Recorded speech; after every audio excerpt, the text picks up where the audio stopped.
Yo, dudes, guess what we got going on? It's calling back inside cycling world, guys.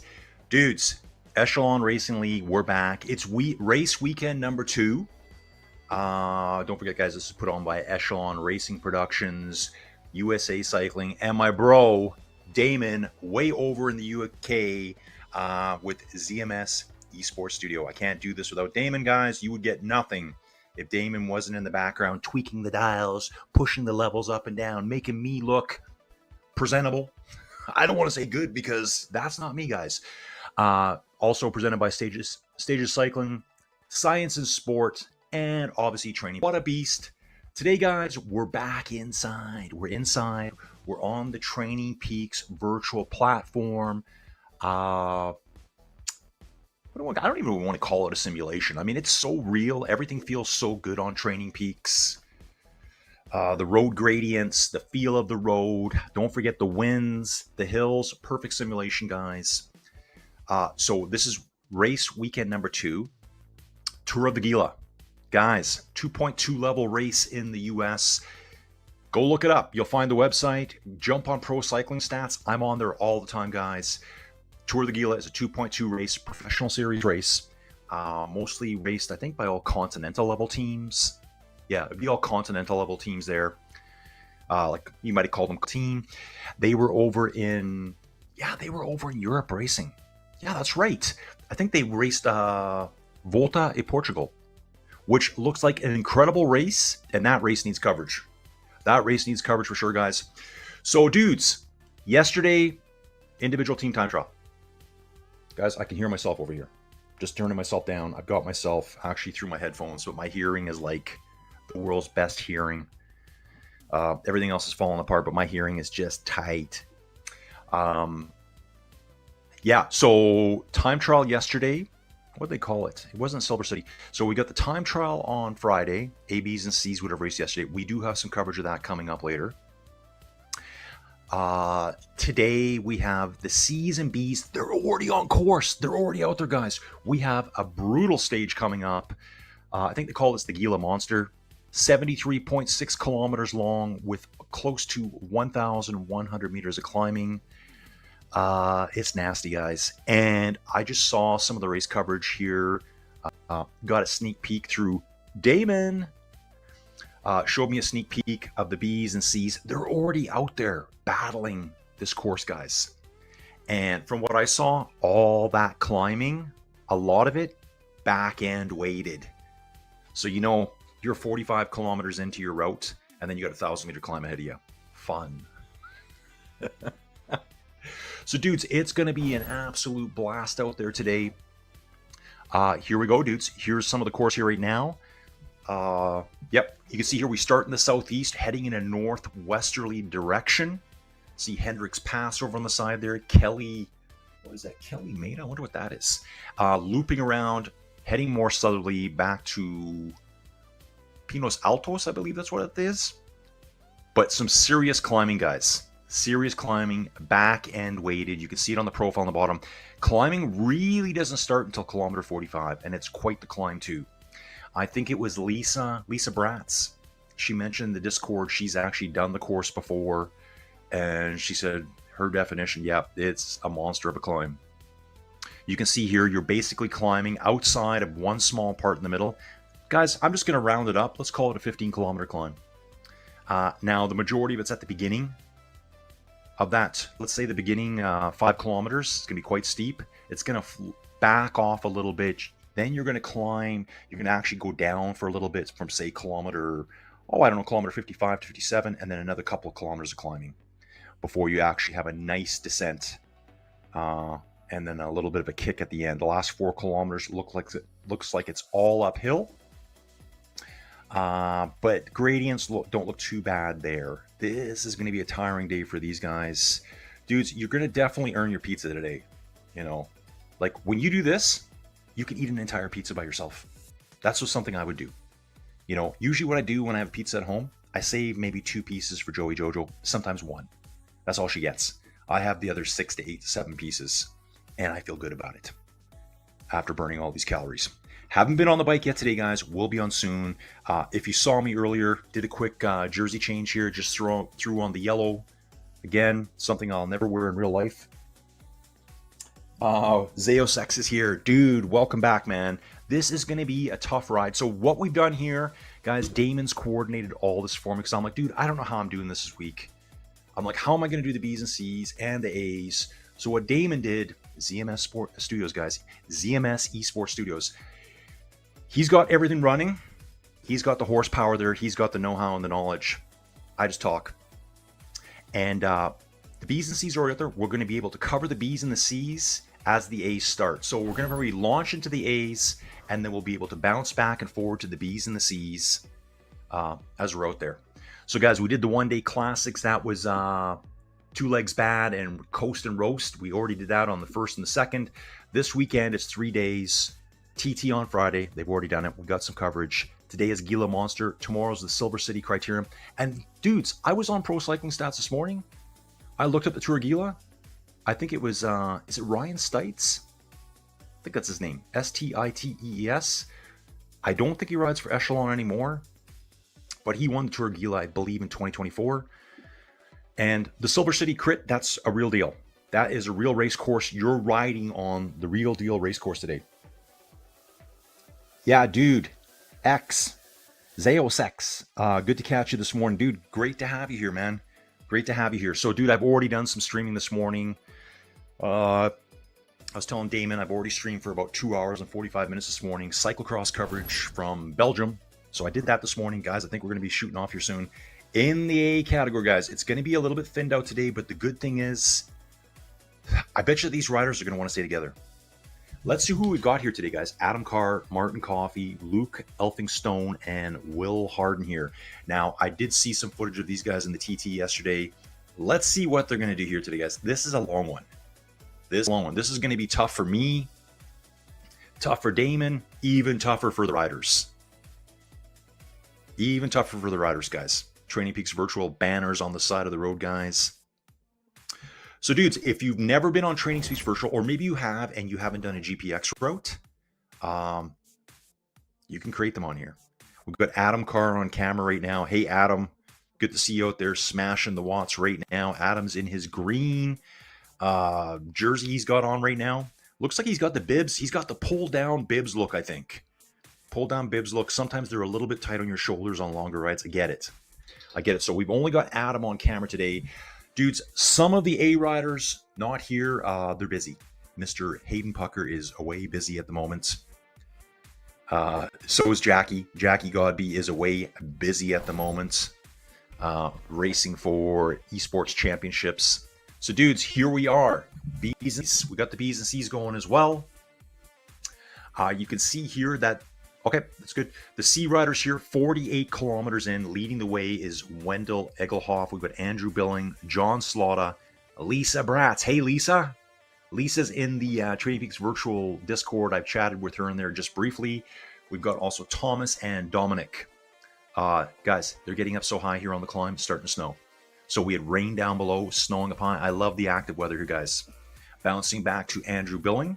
Andrew's at 47.7 kilometers. I don't think he's that far behind Wendell. I think they're pretty close. They currently climbed at this point 570 meters roughly. John Slaughter here, and I can see a rider just behind him. It looks like Lisa Bratz is right behind him. Here's Lisa.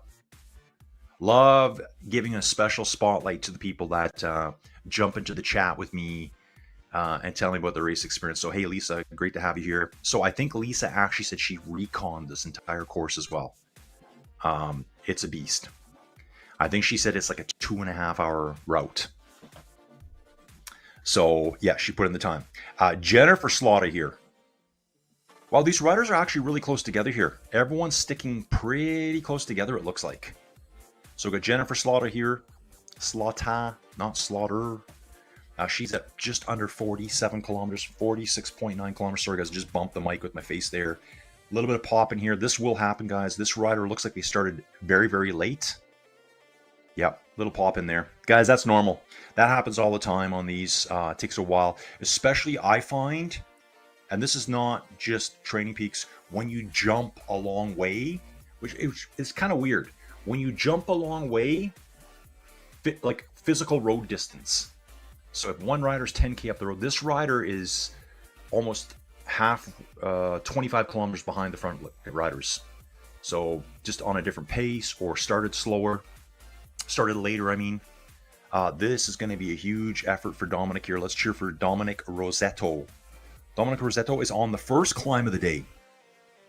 Riding right now. Yeah, more of a Zone 2 ride, I would say. Zone 2 ride here for Dominic in Category C. So this is a huge effort. Guys, you know what? I think this ride would kill me today.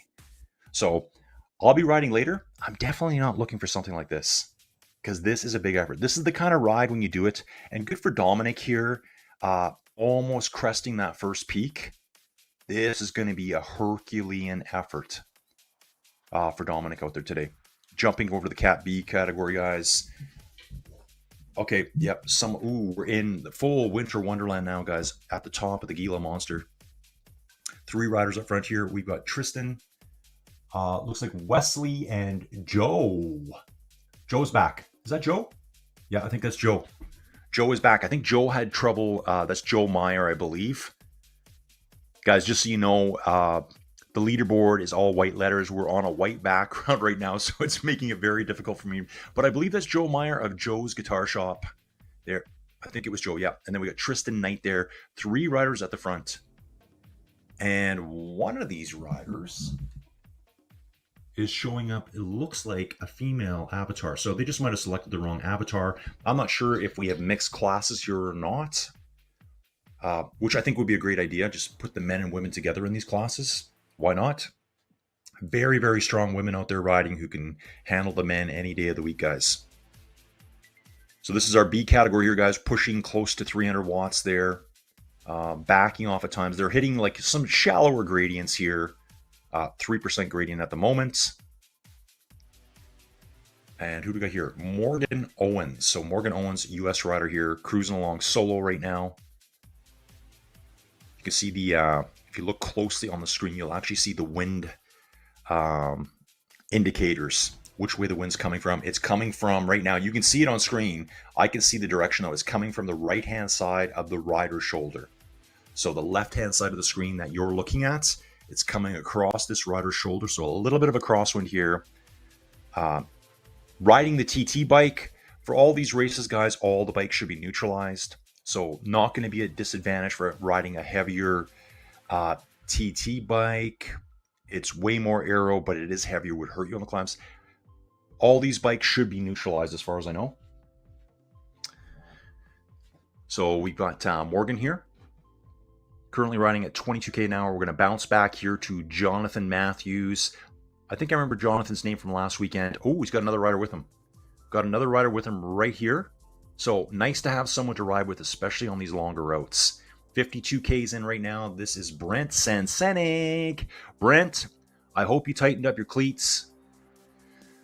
His pedals. Guys, you know the tension on the back of your pedals? That little Allen key thing. Well, Brent unleashed such a powerful sprint last weekend in B category. Well, 2 weekends ago, I should say. I'll just call it last weekend. That going into the finish line in Georgetown, we were downtown Georgetown. He was in the lead, passing Joe Meyer, ripped his foot out of the pedal. I was like, he's had a mechanical, he's dropped his chain. No, he ripped his foot out of the pedal and got passed by, I think, 4, maybe 5 riders in the last 150 meters. So hopefully Brent has got those pedals real tight on the back. Dude, I like to keep mine as tight as possible because inside, you don't really have to worry about ever putting your foot down, right? If you do have to put your foot down, you're okay. You're on your trainer. You don't tip over. So just make those babies so tight.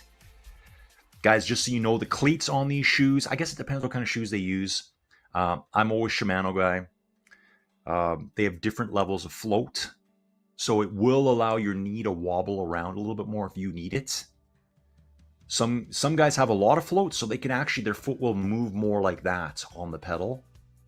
And I think that's generally when that happens. So you can increase the tension on the springs on the back, making it harder to pop out. And also this, I think, can kind of, maybe exacerbate the issue. I ride some that I don't want any movement. I want my foot locked in tight, no float on the cleat whatsoever. Yeah, you can buy different ones. If you've ever looked at people's cycling shoes, you'll see some have red cleats. Let's say Shimano anyways. Some have red cleats, a lot of yellows, and I think the 0 degree float is either gray or black. There we go. Yes, dude. Zao Sex here in my chat. I go as tight as possible and 0 float outside. Oh, dude, brave man. Brave man. But I would too. I would too. Dude, I don't want my foot slopping around. It feels like I'm losing watts. It feels like if my foot's moving around at all, I don't feel like I'm getting everything into the pedals. I want everything I can do. The solid less than 3 watts per kilo that Colin does. I want it all going to the road. I don't want it being wasted in pedal slop. Yeah, Zyocrates. Yeah, dude, I like Zyocrates better. I think I like Zyocrates better. Zyocrates. Adam Carr on screen here in the A category, guys. Currently 6 kilometers in, out of the saddle, climbing already. Guys, you'll find too that a lot of these riders come from different backgrounds. You will find riders that come from a purely road background. Okay, so I guess what I'm going to try to say is lots of riders come from an outside background. There's riders now that only ride inside. I'm one of them.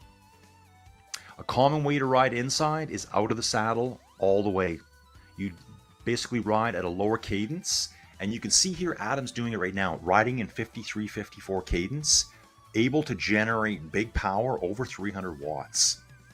I can tell Adam looks like a pretty lean and mean dude, so he's putting out big watts per kilo here. Using, guys, this is the standard for inside cycling. It's standing out of the saddle, lower cadence, big watts. Okay, so just yeah, Zalcrady saying love the locked in feeling, especially with the sprints. Dude, me too. Yeah, dude, I want to be locked in. Also saying the same. YouTube turned us back to our at handles. Oh, okay, dude, got you. Okay, that's why I did that. And Steven Cycles, Steven, dude, this climb looks like a belter. Oh yeah, so dude, today I'm riding a GPX route that Steven Cycles sent me from Scotland, so I'll be doing that later today. It's about 40k, only 300 meters of climbing, so you know, just barely half of this route, a quarter of the climbing, and I'm already thinking, oh, wow, that's going to be kind of a harder one today. So it just tells me what these riders are going through here. Joe Meyer on screen right now in the blue jersey here. He's got the long hair. Oh, it was the long hair look that threw me off there before. In the Training Peaks virtual jersey. And they're still climbing, guys. So they've dropped down now. This is the big climb of the day. And I think they actually call this the GIla Monster. That's what the route's called. This looks like a monster. So pretty decent climb here. I did look at one rider we saw earlier in C category.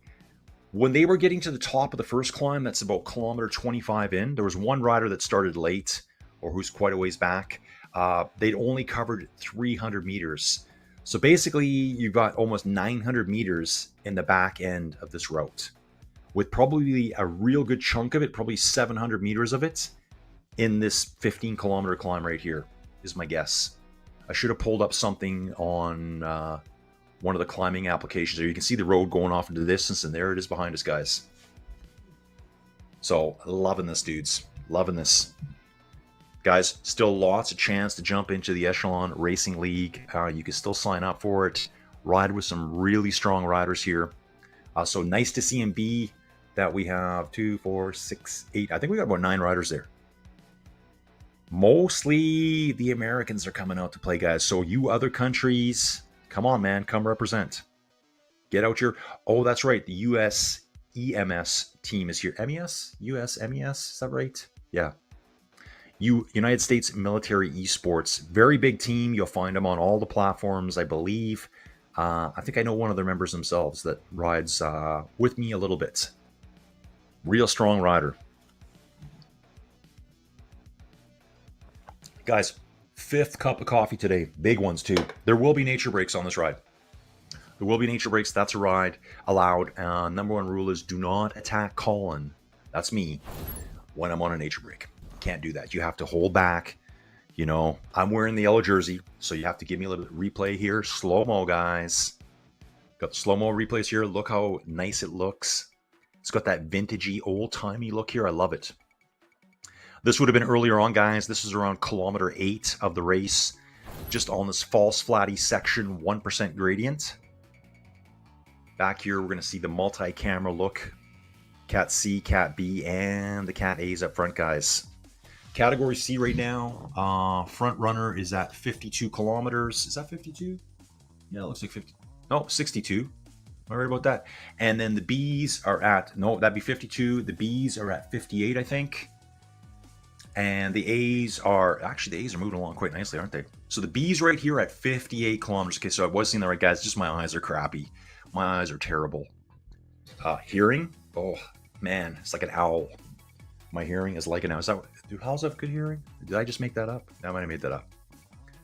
Joe Meyer, let's go, dude. Unfortunately, couldn't get logged in. I think it was for, was it race number 2? Yeah, race number 2 on the second weekend, I believe. He struggled the whole time, so I'm glad that's been resolved. I don't know if that was an access code issue or what it was, but thankfully it's been figured out and hopefully already. Right about now, I'd be pretty wiped. But, you know, looking at this here now, I could finish this. I'm not saying I do very well. They've only got about 300 meters of climbing still to do. So they're almost getting to the top of the big beast. There's going to be 2 more bumps before the end. There's going to be a descent, a little kick up, and then our final climb to the finish of the GIla monster. 8% gradient here, dudes. And this 8 is legit. This 8% legit stuff over here on Training Peaks. There's nothing dialed down here, guys. 10%. So you're going to be feeling exactly what this road is here. There's probably a way, is there a way on Training Peaks where you can set your trainer difficulty, which doesn't dumb down the climb. When I say dumb down, I mean turn it down. So, you know, if they're saying it's a 10%, they might only be sending you a 3 or a 4 or 5. It's going to be a 10. You're going to feel it, and you're going to feel it hard in your legs. This might be a good move in the race here right now. I think Joe's seen the opportunity here to get over this climb first, as the other riders are possibly getting tired out. Use the gravity and the descent to get away. That's what I'd be kind of thinking here. Instead of going up into a 3-up sprint in the finish, these dudes have been together for a long time here. I'm sure they've been riding together all the way. Might be time to say goodbye to each other's. You know, like, you can only be frenemies for so long. Best bros until you're not. Best bros until you're not.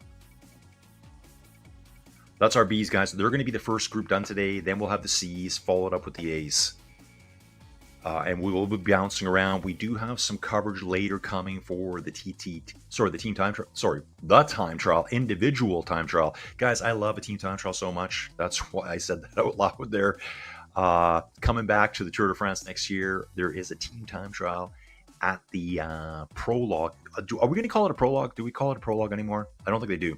I think it's just always stage 1 now. Next year's Tour de France 2026, starting in Barcelona. The return of the team time trial. So that's coming up next year. Obviously, that's like counting down the days of Christmas to me. Guys, putting out good numbers here. Over the top now, guys. A little bit of flat section here. Actually, still climbing a bit. 3% here. A little false flat. Again, I've rode this, guys. These kind of climbs on Training Peaks. It feels hard. Trust me. Trust me here. Big numbers going over the top there. And then backing off. So everyone's ready for the descent. So they're all going to be descending together here. So probably no one can get away from each other now. We're up in the snow fields here. I can see in the distance, I can see green way far over there. That's where we must be coming down out of the snow line. Feels like I'm at home here. Up in the mountains, the Rocky Mountains, guys. That's where I live, nearby. Wesley's on the front, followed by Joe Meyer. And it's Tristan Knight here. Did we see Tristan before? I'm not sure if we have. Bouncing back to Morgan Owens. Morgan's very close to the top too. It's just a couple of bends and Morgan's right at the top. It's going to swing around to the back to the right, and then they come down after a left-hand corner there. Wind's coming over his... Actually, yeah, it's over his left shoulder right now. So he's going to be getting a little bit of a push here from the side. You can see in the top corner there, it's showing the direction of the wind and the wind speed, 14 km an hour, which is actually quite strong on here. I was telling some friends, and actually I think I might have just stole Steven Cycles here that's in the chat right now. Even a 4 or 5 kilometer an hour wind on Training Peaks, you're going to feel it. If you jump into the velodrome, which, you know, is a pretty controlled environment, you're not going up and down hills, the wind's going to be pretty consistent from one direction. Jump on and just ride the same amount of power. Front straight, back straight, front straight, back straight. Now, depending who's on course with you, but let's say there's no one there. I saw my speeds like at 36k an hour, down to 35 an hour. On the high end, 39k an hour, just on the backstretch with the wind and possibly a rider ahead of me giving me a bit more draft. And that was only in a 4k an hour wind. It makes a big difference to the racing here. Back to Jonathan Matthews here. Jonathan is almost at the top as well. So we do actually have 5 riders quite close together here. Very close. I mean, anything could happen with these dudes here. We got 3 up front. We got a rider. We got Morgan just up the road. Morgan's probably just over the top now. Then we got Jonathan Matthews. Brent will be our next rider up. It looks like Brent is, I think that's 50-something seconds back. So 35 seconds back, guys. So Brent's in the guts of the climb right now, just wrapping up. There is a bit of a steep section right before the top. It's gone quiet back at home, you guys. Joey Jojo was awake. Whatever, doing her thing. And now she's back to bed. So Colin's going to be solo again, guys. Solo broadcast here. Tomorrow, dudes, I'm doing more cyclocross coverage. If you want to check that out, that's going to be... Where are we tomorrow? I think it's a place called Ham. Hamme. I believe it's in Belgium, I think. Could be the Netherlands, I'm not sure. But yeah, dude, I'm really enjoying the cyclocross. Incredible race today in Merckxplas. I just want to recap that quickly for you guys here. The guy that won it, I won't even say his name, had a horrendous start to the race. Let's just see what happened to him. I'm not going to say his name because I want you to go watch it somewhere later today. Maybe you got a subscription and you can watch it. The beginning of the race, he found himself 10, 15 riders back. Then I noticed on his shoes, guys, I'm looking at all the details. His BOA tightener on his shoe was hanging off. At the same time, he crashed into one of the barriers. Got back on, and then later on I saw him running his bike where no one else was running their bikes with his chain off. Just a horrendous race. That guy won the race. That guy put it back together and he won the race. Over the top. Brent sending, guys. Brent is over the top now. Back to the category C, guys. Here's Wendell Engelhoff. Engelhoff here. Okay, just coming out of that little bit of descent. You can see in the distance here, we popped over hill. We cruised downhill. Now starting to climb up the other side, 4% gradient here. So great job by Wendell here. And it looks like the next rider is quite a ways back. Wendell here is at kilometer 56.8 right now, climbed 819 meters. Bouncing back, next rider, Andrew Billing, is 2.7 kilometers back at the moment. Looks like it's probably 3 minutes, something like that, 4 minutes. But definitely, yeah, upwards of 3 kilometers behind Wendell. So Wendell's got a really nice leader. Lisa Bratz looking good here, 53.8 kilometers. So between Lisa and Andrew, I think there's only maybe 300 or 400 meters at this point. I think that's what I'm seeing there. So Lisa's just coming over the top of the first part of the climb, bouncing back again to John Slaught at 53.8. And you can see Lisa in the distance there. Take a look, guys. You can see Lisa just up in the distance there. Yeah, there we go. You can just see Lisa disappearing. So John Slaught has got a target to chase after. I think these riders, there's 4 or 5 riders at the back here that are all very close together on the road. So nice job by John here. It's got his heart rate nice and under control here. Dude, my heart rate would not be 139 beats for climbing that thing. Wendell back to the front at 57.2 kilometers. Started the back half of the climb here. So it's kind of a climb in two. It's a bit laddery and, sorry, a bit steppy in the middle. So it's steep like a wall, and then it steps. From kilometer 50 to kilometer, say, 54, there's almost like 3 steps you got to do. There's a flat section, a step, a flat section, a step, a flat section, and a final step before you descend up to the final kind of more gradual climb that does steepen up to 10% in the back end. And it looks like Wendell's going to be getting into some of that steeper stuff here pretty quick here. He's at 57.5 kilometers. The climb is basically over by, let's say, kilometer 59. Right around kilometer 58.5, he will be encountering some of that tougher stuff. Boom, folks, boom. So, guys, don't forget, you can join the Echelon Racing League at any point, guys. Just jump in. Hopefully you can check out the videos and see what's going on. I know not everyone is fully inside yet. Some of you folks in Europe and in North America have great riding weather still. Adam Carr out here. Adam's our only cam guy today. Adam's doing so. He's not standing anymore. So let me just see. Adam's at 15.1 kilometers. Okay, we'll scroll down through you guys and we'll figure out who's where. Adam's at 15.1 kilometers. Nice. And so he's already got his lead here over Will, Luke, and Martin Coffey here. Okay. Yeah, looks like... Okay, Adam rides for next. Some of the guys here have their team names. These 3 riders are about 14.8 Ks in. Probably going to try to stick together all the way, I think. Moving along here at 33 kilometers an hour. It even tells you how far the finish line is here. It's telling them right up here, you've got 58.6 kilometers still to go.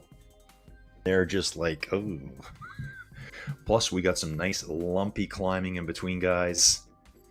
Looks like we're a minute. It looks like Adam's got a minute gap, and I think Adam was doing that early in the race. Remember when we showed him earlier? He was just doing the old out of the saddle, grind, 50 to 60 RPM, power mode cycling, and that's very common in esports cycling, guys. Very common. At times, I think they're 2 different sports, inside cycling and outside cycling, because there's a lot of different variables going on. Inside is all about just being a massive engine. You don't really have to worry about aerodynamics. That's why you can stand out of the saddle and pedal like that for so long. It's very, very common. You'll see it at the highest, most elite end of virtual cycling, standing out of the saddle for long periods of times. Guys, I never stand out of the saddle. Never. And I have seen, and guys, I'm nowhere near this ability. I just don't stand out of the saddle. I just don't. I like to just drop the cadence and just push some more power. That's what I do. I have seen riders online, and some of these riders are some of the most elite riders. One good example I can think of is Freddie Ovett. I watched him at a series last year, and on the climbs, didn't stand. Didn't stand at all. Just rode to the top all the way, saved his legs for the sprint. Can't remember how he did there. And actually, that was Neil that did well. I think his name was Neil Fryatt. He won that one. But yeah, just different styles. Some guys are like will preach that you have to stand. I don't really believe that.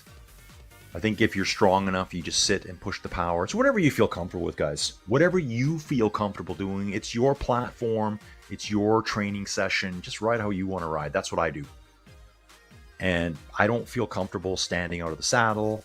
Some of that's my trainer. There's a little bit of movement in my trainer built in the back end. And I don't like it. I like to be, like, again, locked in. I always feel like I'm going to flip over backwards or something.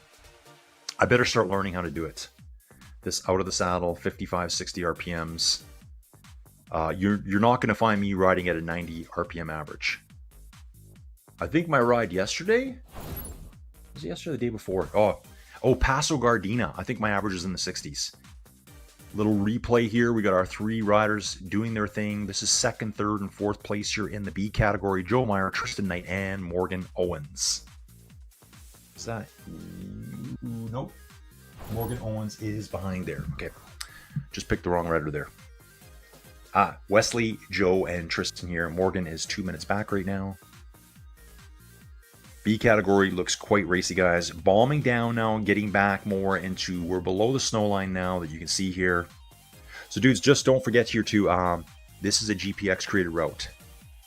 So if you're a Training Peaks virtual user, premium account, you can create your own GPX routes inside of Training Peaks virtual. So routes from anywhere in the world, you can do them. And they'll be all populated with all of the elevation changes. So that's what we've done here. This is a real world course, Training Peaks Virtual GIla Monster. From the Tour of the GIla, which happens every year. It's a race that runs, I think it's in April.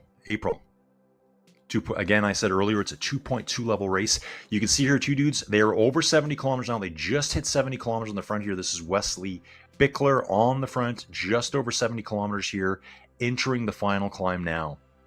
Now this one's kind of got like a little bit of a step in the middle. It's going to start out 5-6%. It's going to level off completely, it looks like. Yeah, it might get down to almost 1% gradient. And then it kicks again. Where are you going to attack, boys? Where are you going off? Currently climbed 977 meters. So it'll be interesting to watch how the B's and the C's do it as to how the A's take it on. So these 3 are sticking together. No one's putting in any early attacks. Although I'm noticing here Wesley Bickler is pushing some nice numbers here. 340 watts right now, trying to drop these guys off his wheel. A little bit of a gap opening up now to Tristan Knight and Joe Meyer. Yeah, nice power here by Wesley Bickler. Still 330 watts, pushing 81 RPMs. False flatty here. You should be able to get some nice power up these gentle slopes here. You've got just a little bit of resistance to push against, but it's not a leg breaker. These guys know here too. They're very, very close to the finish now. Less than 4 kilometers to go, and there's a bit of a gap here. Watch the turns, guys, for that wind. The wind could really hurt here too. So if you can kind of figure out the turns that are ahead of you with the direction of the winds, you can kind of attack. Looks like these 2 just dragged themselves right back. They did. They dragged themselves right back. And Tristan Knight goes right on by. Tristan Knight goes by. Wesley reacts. Joe Meyer's there. They're all going to be racing this hard, guys. We're going to be going into that flatter I was talking about right away. Flat section coming up right now, guys. It should drop down. It might even get to like almost 0% gradient. Now Wesley's finding himself off the back. Sorry, Wesley's at the front. It's Joe and then Tristan. Wesley on the front here right now, guys. We're looking at Joe Meyer right now. Joe looks like he was just changing gears. I saw power like, yeah, there might probably another gear change there. And back to Tristan. Ooh, Wesley's going hard again now, guys. Okay, so Tristan's having to react here. Guys, when you see those numbers dropping too, sometimes it's just how often the data is being picked up. Sometimes it's instantaneous. Sometimes it's once every 3 seconds. I'm looking for ones where it looks like a gear change. Ooh, here we go. So on that section there, he did attack. They are attacking on, this is what I would have thought would have happened here. So Wesley's gone on the attack on that flat section, opened up a gap. Can he hold it? The 2 riders behind are carrying a little bit more speed right now, but he's got some distance on them right now. 350 watts here. Wesley Bickler. Come on! Let's go, dude. Nice 83 RPMs here. No guts, no glory, boys. No guts, no glory. We can see Joe Meyer and Tristan Knight chasing now. Nice little 3-up battle here, guys. A really nice finish. I think, guys, we are less than 2 kilometers to the finish now. It's only going to get steeper. That back end there, I think we're going to see some 7, 8, 9% here, which is going to be probably less than 500 meters to the finish. Woo! Here we go. These 2 dudes are going to have to work hard together if they want to bring them back, but they don't want to help each other too much. And it looks like they're doing it, guys. Looks like they're doing it right now. Slowly dialing them back. Tristan Knight's going right now, guys. 360 watts here. See the numbers drop down a lot. Probably switching gears. Switching gears. Obviously, you're not going to be pushing out full power as you're trying to move your chain around through the gears. If you are, you could drop a chain pretty easy there. That's where sometimes I think virtual shifting kind of throws it off to me. And guys, those red flares up the road there, you can see right now, that's saying 1 kilometer to go. 1 kilometer. Yeah. So that's a good something. I'm just thinking about that out loud. So if you're a virtual shifting owner, if you're a virtual shifting rider, do you have an advantage over someone that's using a mechanical chain?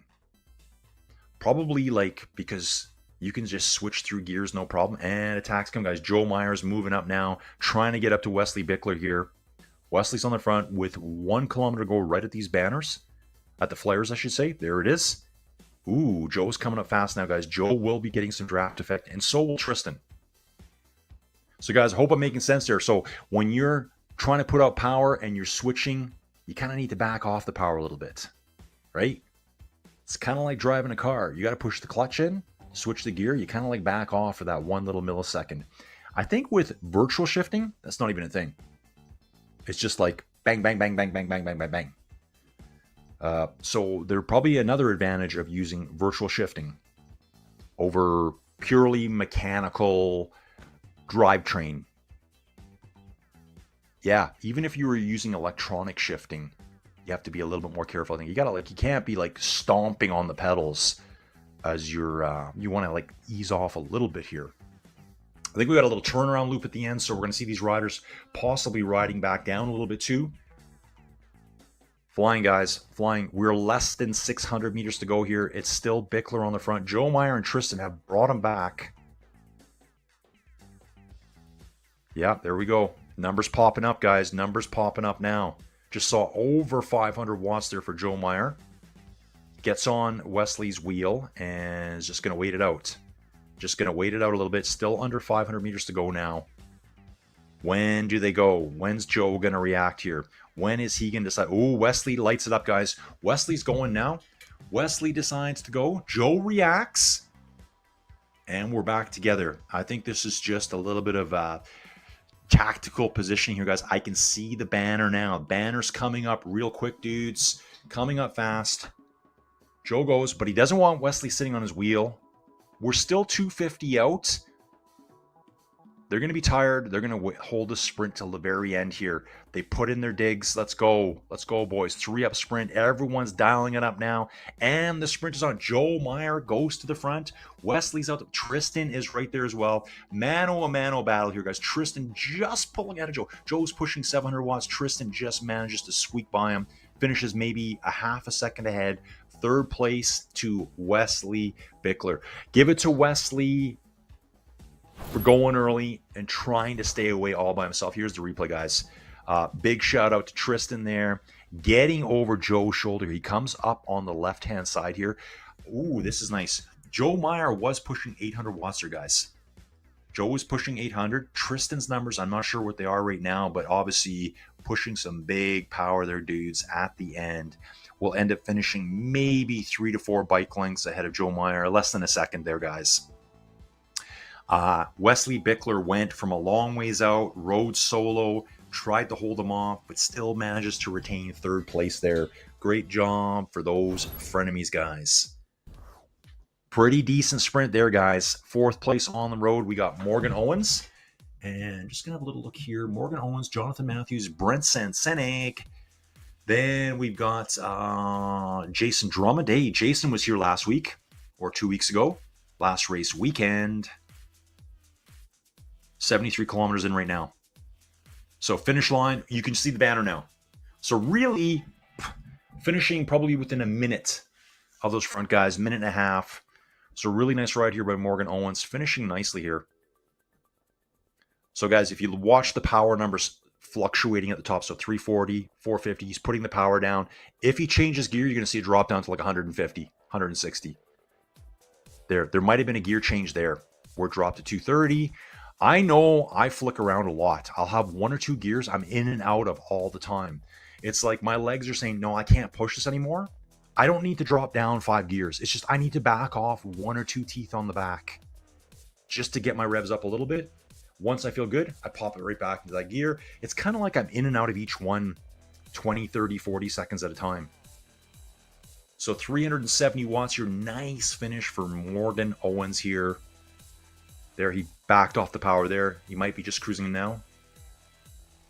Yeah, just finishing up here. Nice job, Morgan. Nice job. 73.5Ks, it looks like, in the bank today, guys. That's some nicely earned pizza. You will see it again, guys. This is him just doing a little bit of a cool down here at the finish here, backing off altogether. Finishes 4th today. 4th out of 9 competitors here in the B category. That's the Bs finishing up, guys. That's the front end of the Bs. We got more Bs coming still. Jonathan Matthews next. Jonathan here in the yellow jersey, looking sharp, dude, just like this guy over here. Yellow jerseyed up. And there's that banner again. Nice finish here for Jonathan. Pushing hard, heart rate around 170. And this guy likes to spin a lot. This guy is doing the old spin to win. Jonathan here grinding it out, 95 RPMs. I saw it 100 RPMs there for a bit. Dude, there's no way I could do that. There's no way. Again, different styles of riding, guys. Different styles. So Jonathan obviously likes to push a slightly smaller gear and spin it more. I would be up 1 or 2 gears and spinning less. Just that's how I ride. And I think we're seeing lots of changes in that now. I think in the early 2000s, well, not early, but, Team Sky era, it was all spin to win. Probably started in the Lance era. The faster you spin, the faster you are, the better cyclist. That's starting to change. I'm seeing a lot more sitting now in the World Tour. Watch Poggy. A lot of times he attacks, he sits the whole way and just grinds the big gear. Just things change, guys. I think people get stuck in this mentality of this is the only way you can do it, and then you can do it different ways. 5th place there for Jonathan Matthews, I believe. Yeah, Jonathan will be getting 5th place there, coming across the finish line here. Nice job, Jonathan. Great workout too.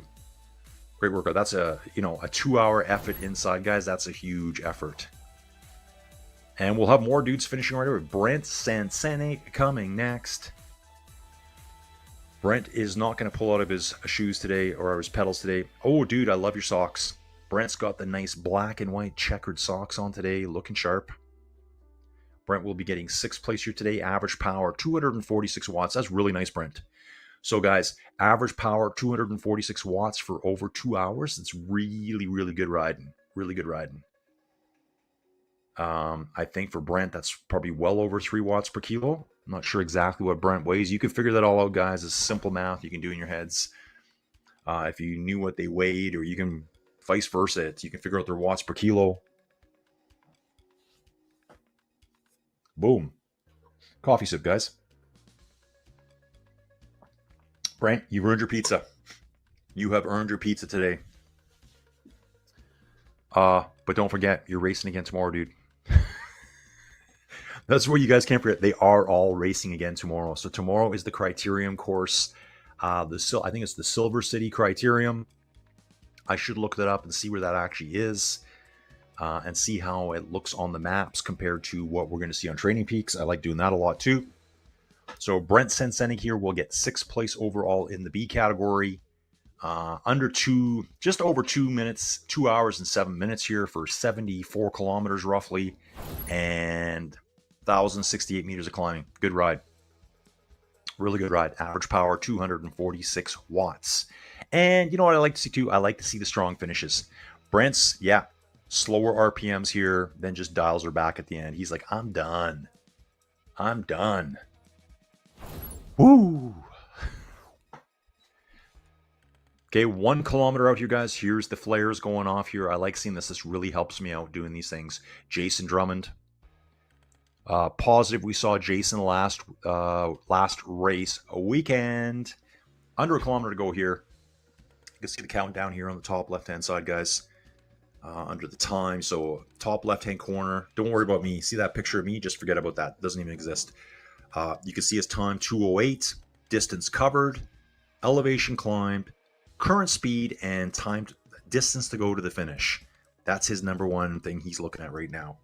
Watching it count down, and it can't count down fast enough in some of these races. I would say Jason here, probably more of a lightweight rider, just with the average power I'm seeing. 197 average watts, because he's really not finishing that far behind Brent. So maybe Brent is slightly heavier than I thought. They're going to finish within a minute of each other, but like if you look at their average powers, 50 watts difference in average power. Brent was averaging 246 watts, whereas Jason here is going to average 197 with only about 1 minute difference of road time. That's really interesting to me. Jason here will be finishing in 7th place. So we'll watch these Bs, catch some Cs, bounce around to the As. Maybe we can see some replay action later on of what happened at our TT. Nice finish for Jason here too. And again, I love seeing this, guys. Look at him pushing these watts here. Pushing watts. He was out to 400, yeah, over 400 watts again there. See, to me, those are little gear changes. You know, sometimes it can be just a bit of tiredness too. Like, dudes, I know I favor one leg. I really do. And you can actually, guys, if you have power pedals, you can get your, I guess, power distribution. It'll tell you which ones. It's to help you develop your pedaling style. I really favor one leg. So sometimes I'll be like 300, 300, 300. And then all of a sudden it's going 300, 180, 300, 180, 300, 180. But sometimes it's also just your gear changes. And I know what I would be like at this point. I'd probably be in and out of 2 gears over and over all the time here. So like down to 130, back to 300. It is a climb. You're tired. And 2% on here feels tough. I'm telling you right now. Guys, I ride pretty much all the platforms, or I have ridden them. Some I don't ride anymore. So Jason would have finished within 2 minutes of Brent and average power on 198 watts versus Brent's 246 watts. Going to bounce over to the C, guys. We got Wendell here. Wendell here is just over 2 kilometers to finish. We finish at 73.5. Wendell pushing hard here at 300 watts plus. Only 5 riders in this category. We got Wendell, Andrew Billing, Lisa Bratz, John Slotta, and Jennifer Slotta. Now, John, let's not leave Jennifer too far behind, okay? You might be doing dishes for the next week, dude. You could be doing dishes for the next week. You got to be real careful. Just kidding, guys. Just kidding. Just having some fun here. John Slotta and Jennifer Slotta, I'm assuming, I don't know, they could be brother and sister for all I know. Who knows? I've got the exact same last name. I'm going to say probably related. Riding here in the C category, but right now we're looking at Wendell Egelhoff. And I hope I'm pronouncing that right. Guys, these names seem easy to the names I was covering this morning at the cyclocross racing in Belgium in Merckxplas. If you ever get a chance, look at Google Maps there for Merckxplas. It's the Belgium Netherlands border. It's some of the craziest border action you've ever seen in your life. Like, it's mostly Belgium enclaves inside of the Netherlands, but there's some Netherlands enclaves inside of those Belgium enclaves, which are inside of the Netherlands. Just the craziest of borders. And I look on the maps and I'm like, oh, I wonder what this is. This must be something really important. Like, why there's this tiny little chunk. It must be like a fortress or a palace or like a gold mine. It's a field. It's like a field that they've said, no, this is Belgian. One field. It's like a quarter of a field. It's smaller than my backyard. And they're like, we have decreed this. Like, I don't know, dude. Maybe there was something there way back when. I just think it's hilarious to me. Some of these enclaves are smaller than my backyard. 100%. I bet you the entire area is probably smaller than my backyard. My backyard, guys, is just under 25 acres. That's what I live on here. Ooh! Daniel's here. Daniel Neusbauer, our German rider for Peddlers here. You can see he's got his Peddlers kit on right now. Just hitting the finish line now. Nice job, Daniel. 237 watts average power. That's really decent power. Spinning it up here, guys. 95 RPMs at the finish. Dude, you're done. You are done. And, you know, dudes, Daniel here. Well, dude, I don't actually know if he's in Germany. Maybe he's an American. I don't know. German flag. Back to Wendell Egelhoff here. Damon, love that. I loved how Damon over at ZMS Esports Studio was able to notice that there was a rider finishing, pop over to the B's, right back to the C's. Hopefully we can continue that. And we can see here that Wendell is just over 600 meters to go, guys. Just 600 meters to go. And you know what? Look at his power. Look at Wendell's power here. He's averaged 260 watts. Dude, Wendell, I think you need to be riding with the B's. Wendell could have hung with the B's today, guys. Really nice. With that average power there, I guess, you know, guys, it all depends on your watts to kg ratio as well. All-out power is not everything. It's that blend of watts to power, right? Power to weight ratio. It's like car racing. You know, you can have a super heavy car. You could have a super powerful car, but if it's heavy, it's not going to win. You can have a little lightweight car with a little tiny engine. It could win. That's how it is, guys. Power to weight ratio. Cycling's the same.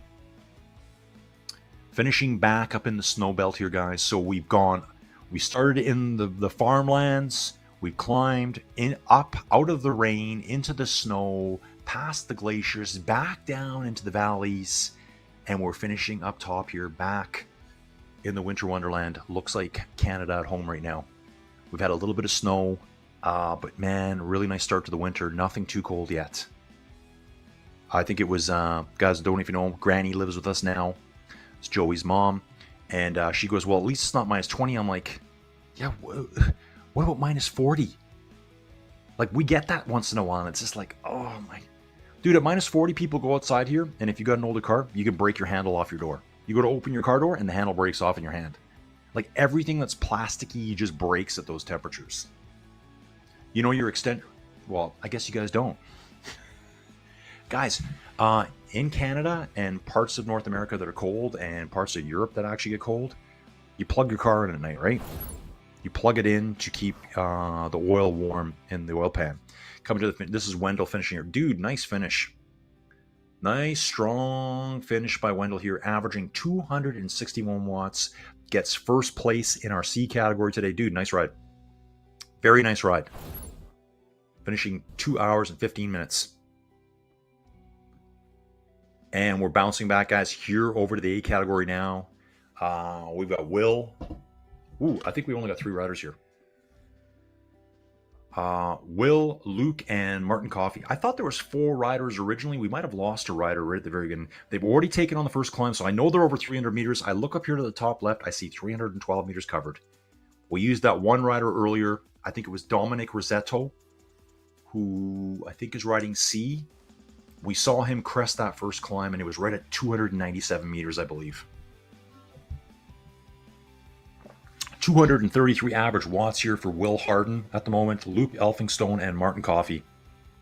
I think these guys are on a nice long training ride today, and they'll be battling it out at the finish, guys. So we got a little ways to go with them. Hopefully they can truck through this, stick together all the way. 2 on road bikes, 1 on the TT with the rear disc, and the 4-spoke on the front, it looks like. We're bombing down back into the valleys here, guys. There's 1 bump on the way down. Slow them down for just a few seconds, and then they're going to continue screaming downhill. Currently moving at 50k an hour. 52, 53. What's the fastest I've seen on... You know, I haven't really paid that much attention to it, but like on my rides, I think maybe 65k an hour, 62k an hour. It just kind of depends where you are on course. Like in the Training Peaks world itself. Remember, guys, Training Peaks started out, well, right now it's a world. So there's 2 big islands. You pick a route, you do the route, or you just free ride. You just ride wherever you want on those roads that are there, all those interconnected roads. Apologize for just a little freeze up there, guys. Just, you know, the internet. And now, probably within just the last few months, they've introduced the GPX routes where you can take an outside ride. And guys, usually using these GPX route creators is so simple to do. And here we go, guys, back now over to the C's. Here's Andrew Billing hitting the flares right now. Getting close to the finish here, averaging 216 watts. I think it was the other rider, was it Wendell? I believe was his name, was averaging 261 watts.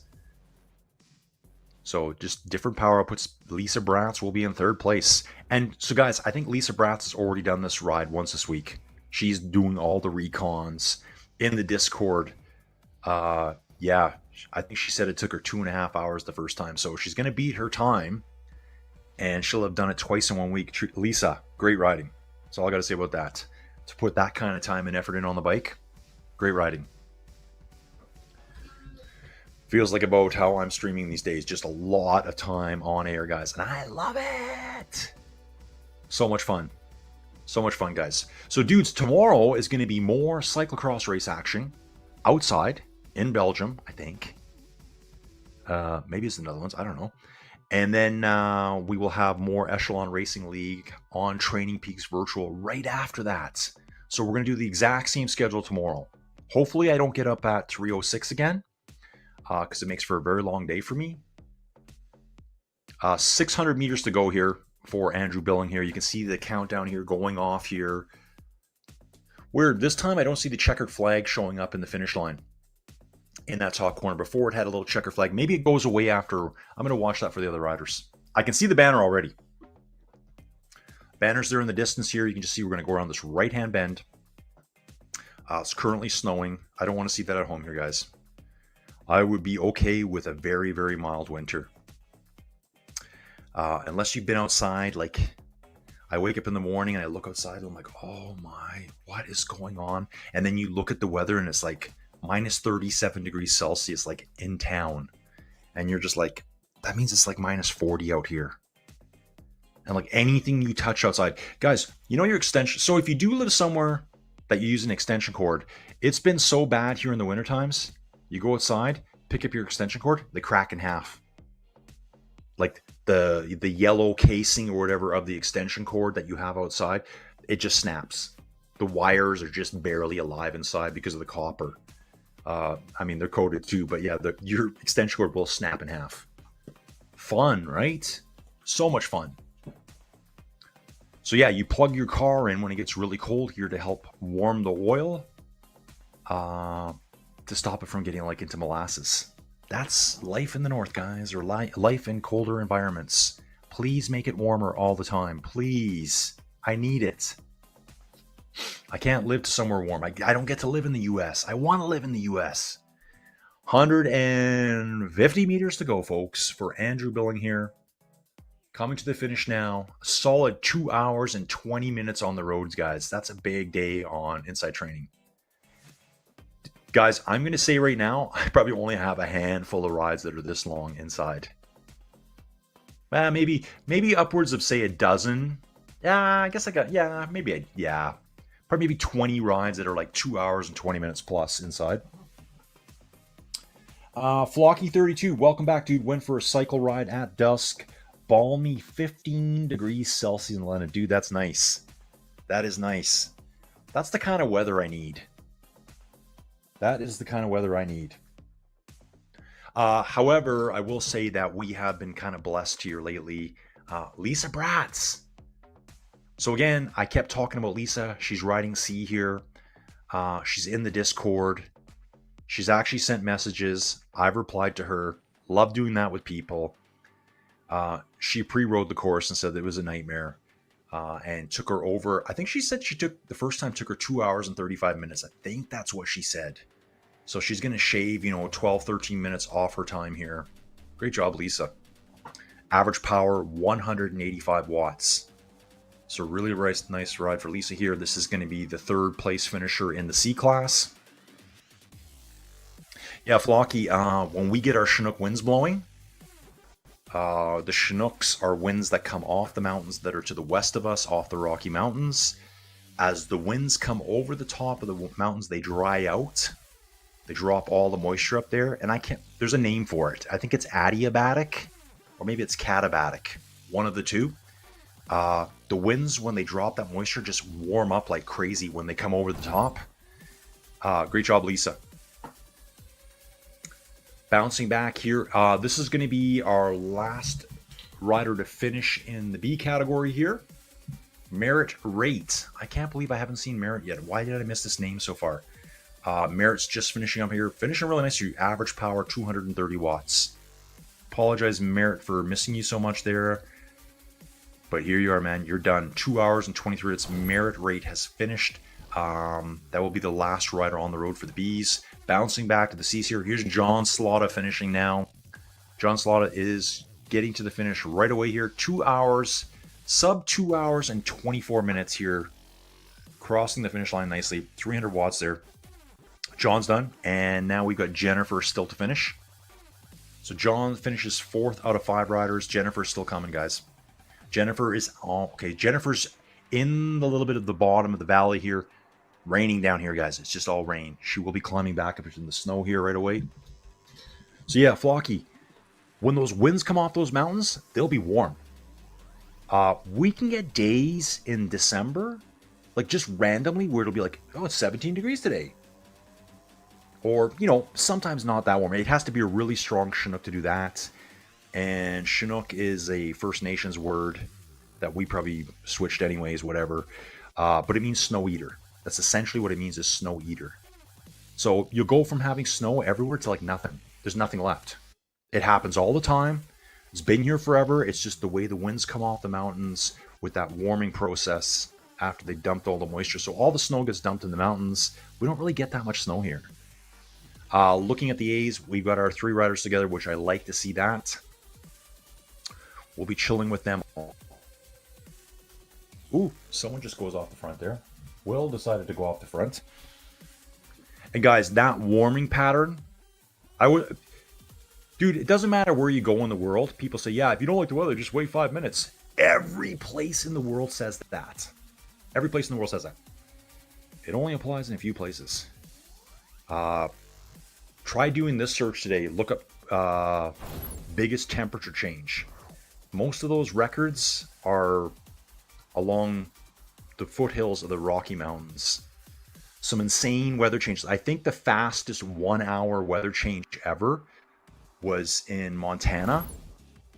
I forget where it was. It's some crazy number where the cold weather's there and the wind directions change, and that wind comes off that mountains. It's insane, the weather changes. Like insanity. It also happens in southern Alberta a lot, where weather will be minus 20 degrees Celsius one day when you go to bed, and you wake up and it's +8. So if I'm trying to think Fahrenheit, guys, you go to bed, if you're an American, you go to bed and it's 0, maybe it's -5 Fahrenheit. You know, cold, not too cold. That's right around -18 to -20 Celsius, guys. You wake up and the snow is melting outside. Like in 8 hours, the temperature changes by like 30 degrees Celsius, like 45, 50 degrees Fahrenheit. It's those warming winds. And I'll take them any day of the week. Okay, dudes, Will Harden, Martin Coffey, Luke Elphinstone are our only 3 competitors this weekend in the A's. We lost the big gun in the A's this weekend. He's away racing. And right now, I'm seeing that Luke is not with us. He's actually just falling off the back there. I'm trying to see if I can see him on screen. Don't see him popping in there. There's Martin Coffey. And here's Luke. Luke's look like he's riding good. I'm just not sure why he got dropped there. Probably the other riders attacked on this little bit of a bump. They're trying to separate each other. So where I'm looking at right now, they were on that long descent that started around kilometer 25, goes to around kilometer 45. There's a bump right in the middle, guys. Enough that if you're not on it and someone attacks, you may just fall out the back here. So it looks like Luke is 20-something seconds behind right now. Is going to have to slowly start working his way back. If I was Luke right now, I'd be kind of thinking, man, I got to really catch up. Okay, so this is where we go back to. This is where it happened. Okay, it's when Will went earlier. Will did attack earlier on that bump. And Luke was probably like, you know, changing the music on his phone, maybe changing the channel, and all of a sudden he looked up and he was like, what? And that's how quick it happens inside, guys.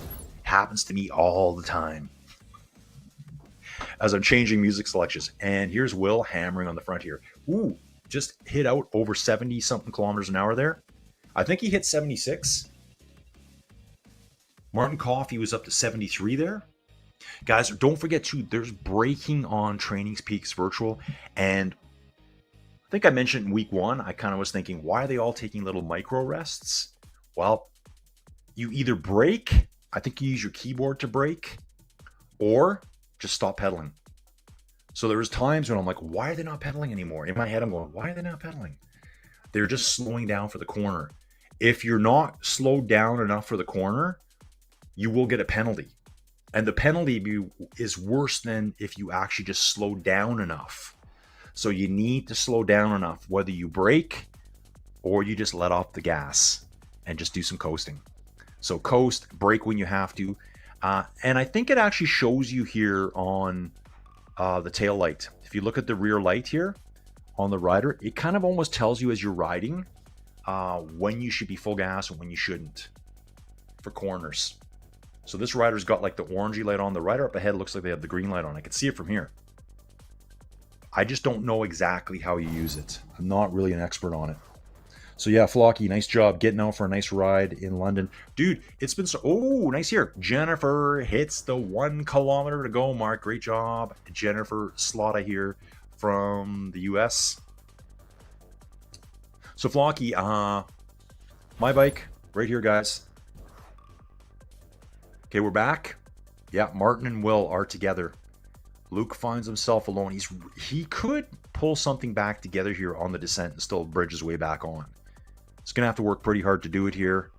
Martin gets to the front, just doing some coasting now. Going back to a replay here. This is Martin Coffey catching up with Will. These two are back together. So Will's like, okay, well, I got rid of 1. I got 1 left to deal with. You know, does he wait till the end? Are you a sprinter? Can you out-sprint that guy? If you can't out-sprint that guy, you got to get rid of him earlier. Luke getting it done. So Luke's on the descent here. Let's see how fast he gets going, guys. And see if I can figure out the full braking here.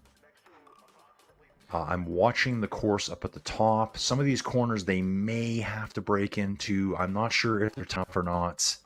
So it depends on the corner. It depends on the speed. If they have to brake or not, which I don't think they do here.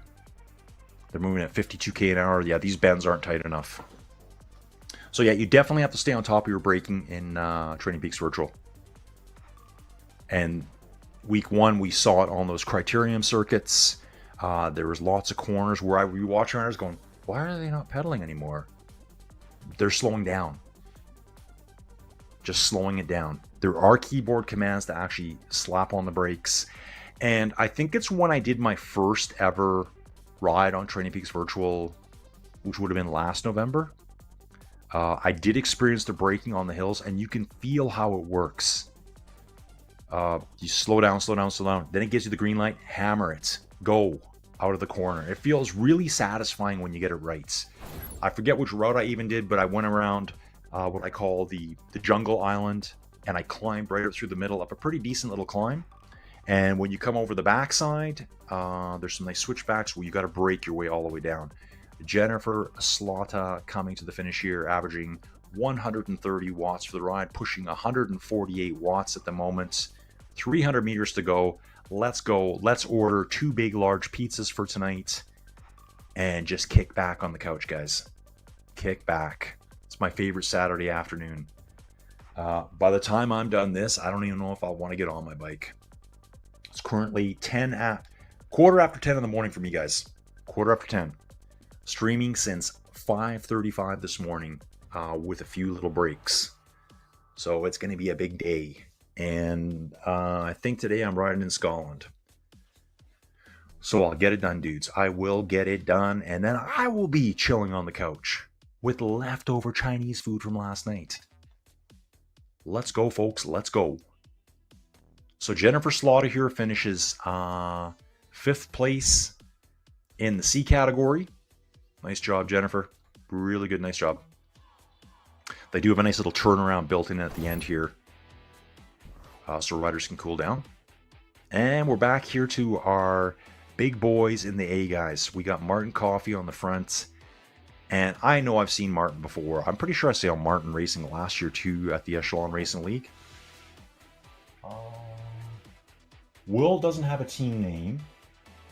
Martin's saying he's FRR, I believe. These two are solo right now, and 40 seconds back to Luke Elphinstone right now, guys. So we got a little ways to go here. The climb's going to start here. Wait, guys. Let's see if these two can stick together. They are coming up on 43.5 kilometers, 43.5 now. And I just like to say that I think I said the climb starts right around 45K. Let's see if that's correct. Sorry, dudes. Just trying to get some stuff figured out here as we're cruising along.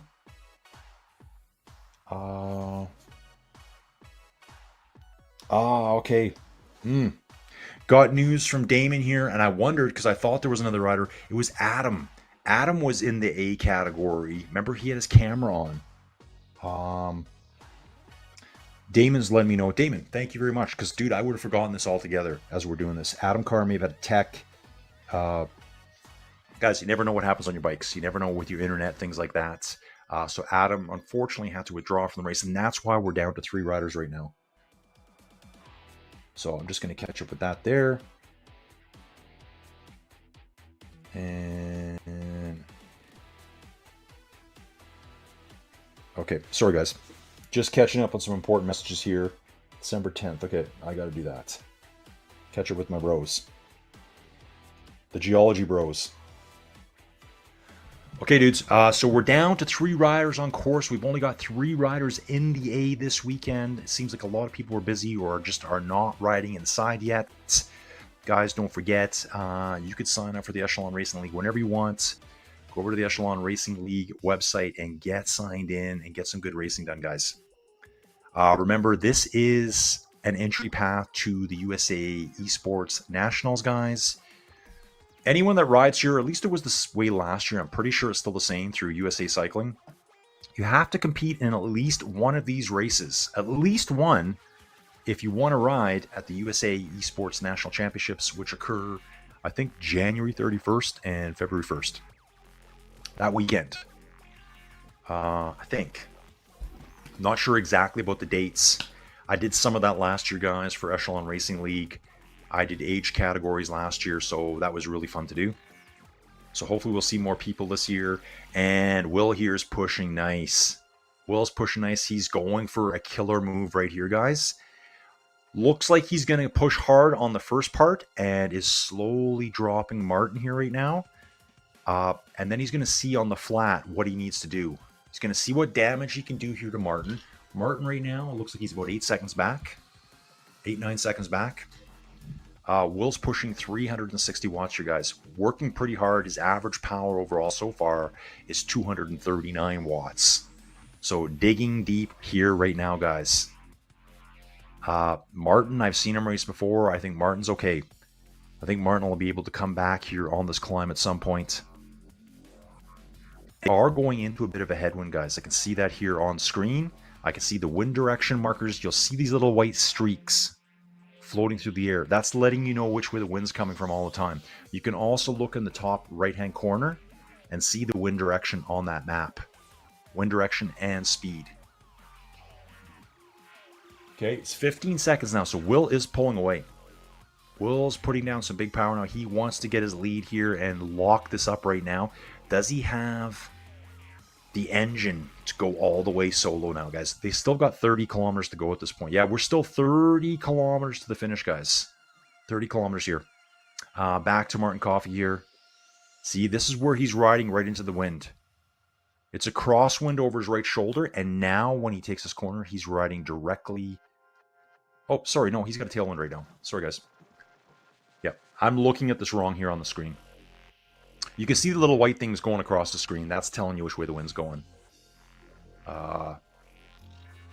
Yeah, so that wind direction is behind him. If you look at his arrow pointer on the map right now, you can see that his arrow pointer and the wind direction pointer are almost lined up. So he's getting a little slight push up the hill right now.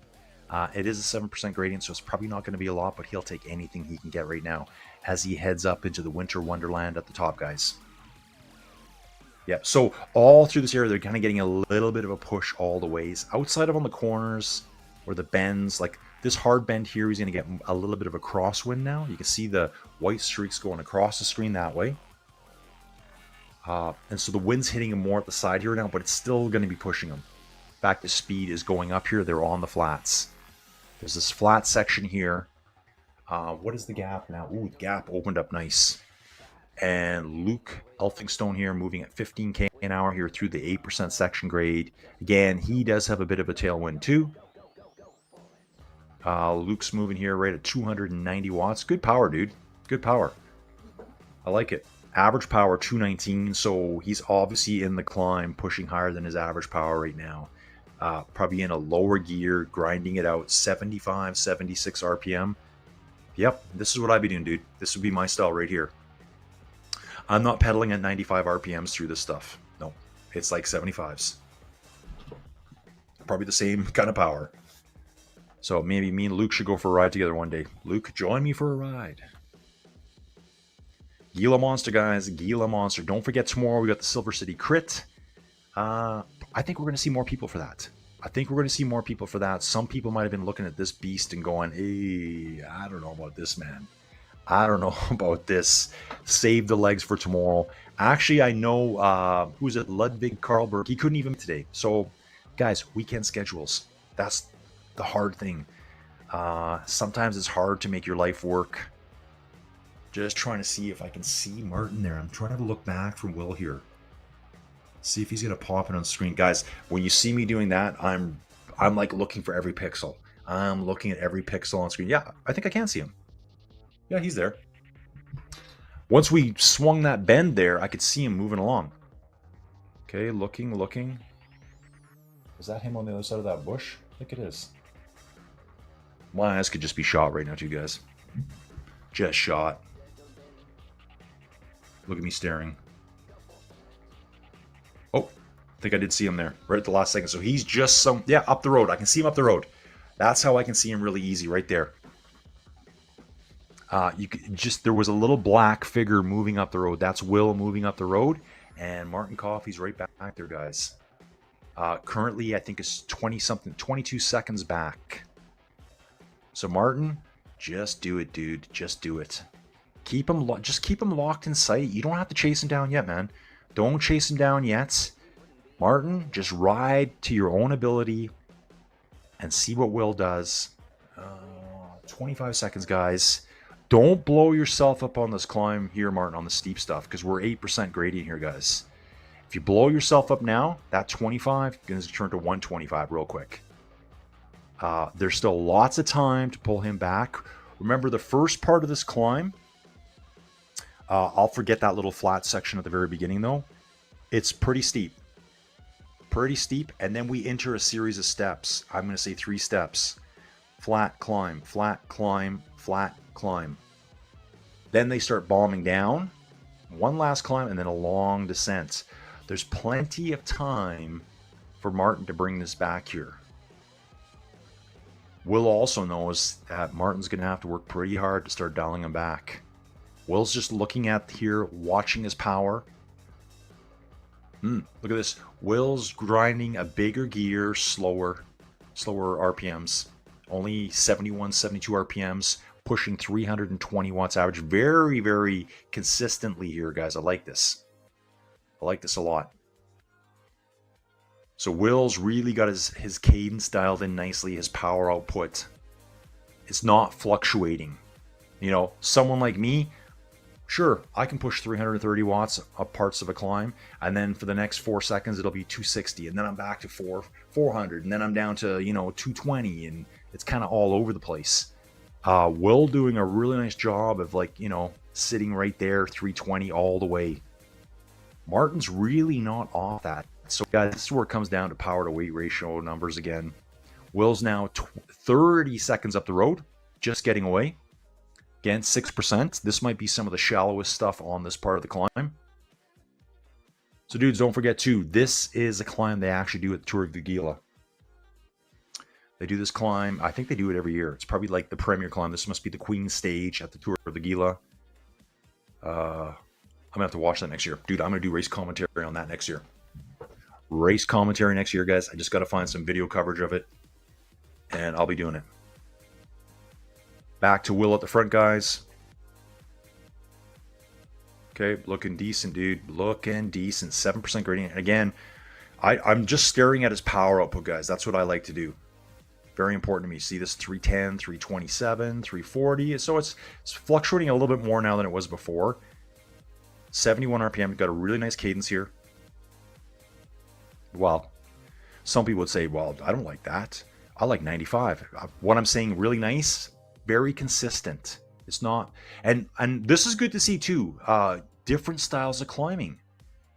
Martin likes to spin a bit more. He's riding 91 cadence. I couldn't do this. I just couldn't. Will pushes, I think, a bigger gear, slower cadence. Just feels more comfortable doing that. Even though their power is very close to each other, totally different riding styles here. One's in a lighter, lower gear, spinning more, and the other in a bigger gear, spinning less. And just gonna get caught up with some stuff here. Okay, guys, let's go. Let's go. 246 average watts here for Martin Coffey. Pushing to 350 now. So I'm hoping Martin can just kind of maintain this here. And then when we do the flatter stuff, it'll give him a chance to start pulling Will back. Very mano a mano right now, guys. You know, we've got a three-way race here. Luke's behind. It's up to Will and Martin at the front here. Can Martin bring him back? Has Will broken him? I think there's still lots of time to find that out. Lots of time to find that out, guys. Martin here on the purple frame set with the fluorescent green seat and handlebars. Dude, if your bike looked at it like that in real life, ooh. You're not very color coordinated, dude. Just giving him a hard time here. Loving what Martin's doing, man. Loving what he's doing. Guys, if you've never ridden a bike inside like this, pushing 290, close to 300 watts for this long is tough. It's tough stuff. What I am liking here, Martin's heart rate is very relaxed, only 144 beats at the moment. And I love seeing all the data, guys. I know a lot of people are like, well, you shouldn't get to know what my data is. Yeah, we should. I think if you're racing, your data is public. It's public. I have this talk all the time, guys. You can see all my data. When I ride inside, guys, when I just do my Collins fun rides, you get to see all my data. There's nothing to hide. Nothing. If you're going to race inside, you need to show your data properly for everyone to understand what you're doing. So that you don't have a really good rider in your place on your bike, maybe. Yeah. And again, I'm liking what Martin's doing too. Martin's very consistent up here. Consistently right around 90 RPMs, 290 to 300 watts. He's not ragged. He's just riding within his own pace and ability here. Will is still pulling a ways though, so Martin's gonna have to be careful. He doesn't let him get too carried away and get too far up the road before it gets to a point where he won't be able to pull him back.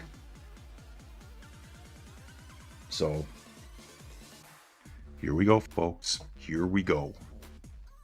Dudes, we're at 48.3 kilometers now. Race finishes right around 75 and change, 73 and change. So I think we're about 25 kilometers to the finish right now. Again, dudes, just keep watching Martin's numbers, you guys. I think this is really impressive. Just watch the numbers in the middle. Top part of the screen there. Those numbers have been sitting at 280 to 300 watts. I mean, there's going to be variances, right?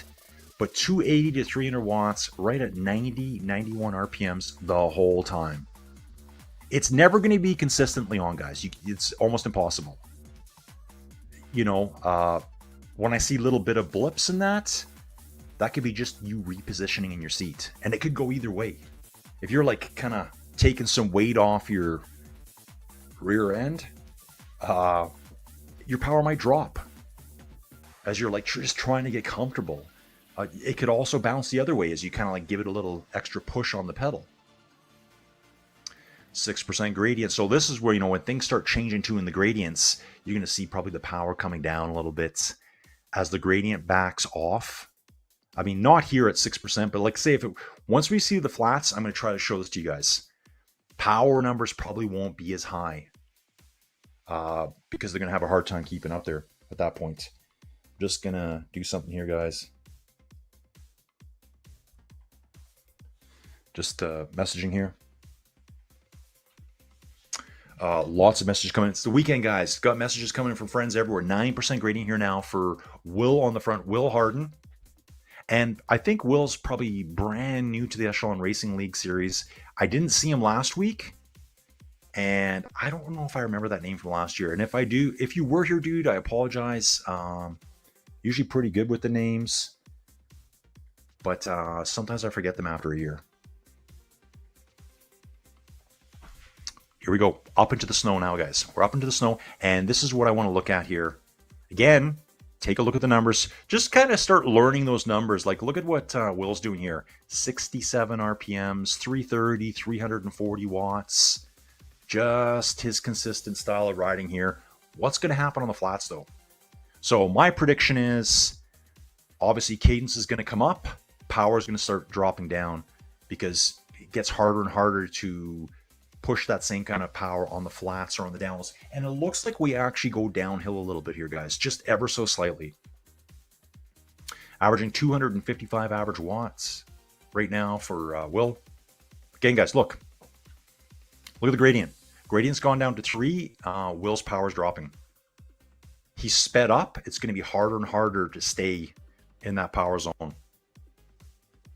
Although his cadence isn't changing much. Yep, look at the power. Power's dropping down, so I think he's going to take a chill through here, knowing he has to climb again right away. He's not going to change his cadence that much. I think he's just going to like pedal through it. This doesn't last very long. And then he climbs again. And the beauty is, the next little chunks of the climb aren't going to be as steep as that first part. He's done the majority of the climbing now. In total, there's less than 1,100 meters of climbing. I think it's 1,068 meters. We've climbed 690. So I'm looking at this climb here. If I was Will or Martin or Luke, back to Martin here right now. Okay, Martin's just finishing up the 7%. Let's see how Martin reacts to this. He will be hitting the flatter section right away here. Again, he's a 90 RPM rider, 300 watts all the time, all day. All day, 24/7, folks. Let's see what happens when it drops off. You should see his cadence maybe pick up, but you'll see the power starting to drop at times as the gradient drops, the resistance drops. It's harder for him to start. It just starts getting harder. There, you can see it right now. 240. He's just averaged 290 to 300 for the last 15 minutes. And now you can see a drop as soon as he hits the flats. Now, you might be able to react to this and just say, I'm going hard. But generally, you're probably going to chill out a little bit here. And I was going to say here, yeah, so we're seeing 240s and 250s now. The occasional blip to 250, to 300. But you can see what I'm saying, right? Like it's all changed now. Now, I think what's going to be cool to see here, guys, is what's going to happen when he gets to the next blip. It's probably going to be back to that 290, 300, 90 RPM stuff again. And if I was these two riders, actually these three riders, I would be looking at this climb right now and I would be breaking it down. Breaking it right down. So here we are back with Luke Elphinstone. Climbing up, getting into the snow zone now, guys. So he's just coming out of the steepest sections here. Let's see what Luke likes to do. Heart rate's 159, 210. Guys, you're going to find your rhythm, whatever kind of cyclist you are. So I'm seeing Luke right away. He's liking to ride this. He's kind of in between these two. You know, lower power, but RPM, kind of a medium RPM. He likes to ride 79, 80 RPMs. His power numbers are right around 210. Again, shows consistent pedaling style and technique. It's not really ragged yet. Heart rate's not showing it either. Again, guys, I don't know what their max heart rates are. Everyone's heart rate's different. Everyone's heart rate's different. You know, there's a lot of things. 220 minus your age, blah, blah, blah, blah. That's kind of just garbage. That's just a rough ballpark rule of thumb for doctors. My doctor says I should have quit cycling years ago. He thinks I'm going to die on my bike training at home. I'm like, dude, I do it all the time. And he's a fantastic doctor. Best doctor I've ever had. If I have a problem, he goes, okay, we're going to do this, this, this, and this. When he does my yearly, he goes through everything with me. Every detail. Takes forever with me. Let's do this. Okay, we're going to do that. No. But when he finds out about my cycling, he's like, you can't ride your bike that hard. He goes, your heart. He's the doctor that still thinks 220 minus your age for a guy is your max. No way. That means my max heart rate would be under 170. Dude, I'm rocking 180 all the time. I can push low 190s for Colin. Not a great cyclist. That's just me. Okay, dudes. Here we go. Let's see what Will's doing here. Again, big numbers, lower RPMs. I wonder if, you know what? Just going to say here, I wonder if Will is a TT specialist, because I know I like to think I'm one, and I love riding a TT bike as my avatar. And just seeing Will riding this avatar today, this makes me think he likes the time trial. Yeah, nice dude. 300 watts, 280, 290, 300 watts. Again, guys, it all depends here on the elevation stuff. He's on the flats right now. So let's see if we hang around here long enough with him, how his power changes. And so backing up again, guys, when we hit the first step, this is where I tell myself, let's break this down. Let's break this down. When you're on these kind of like getting to be longer rides, I kind of make like a little game out of it. Okay, we got 1, 2, 3 climbs. We drop, one more bump, and I'm home free at that point. Because sometimes it's like, I can't get through this. I do it all the time still. I've been riding bikes inside now since 2017. And I need to kind of talk my way through it. Like, how am I going to get through this? Right? When I know my couch is 20 feet away. Riding inside is mentally tough, guys. I know a lot of outside-only riders make fun of it. But riding inside is a whole nother beast. It's almost different altogether. Riding outside, if you go 30 miles from home, and you turn, you stop, you're like, well, I got to ride 30 miles home, or there's no other way to get home. Inside, you can be off your bike in 5 seconds and at the fridge. That's also the beauty of inside cycling, is that you can go get supplies when you need them. Oh, I forgot this. Okay, I can race upstairs and grab a drink quick. Great training. Think of inside cycling as fantastic training for your future outside riding endeavors. That's how I look at it.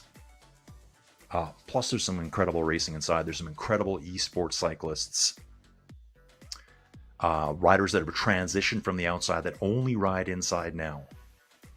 Sometimes it's the only thing you can do. I mean, I'll tell you what the temperature is right now. I don't think it's that cold here, guys. I'll tell you what it is, though.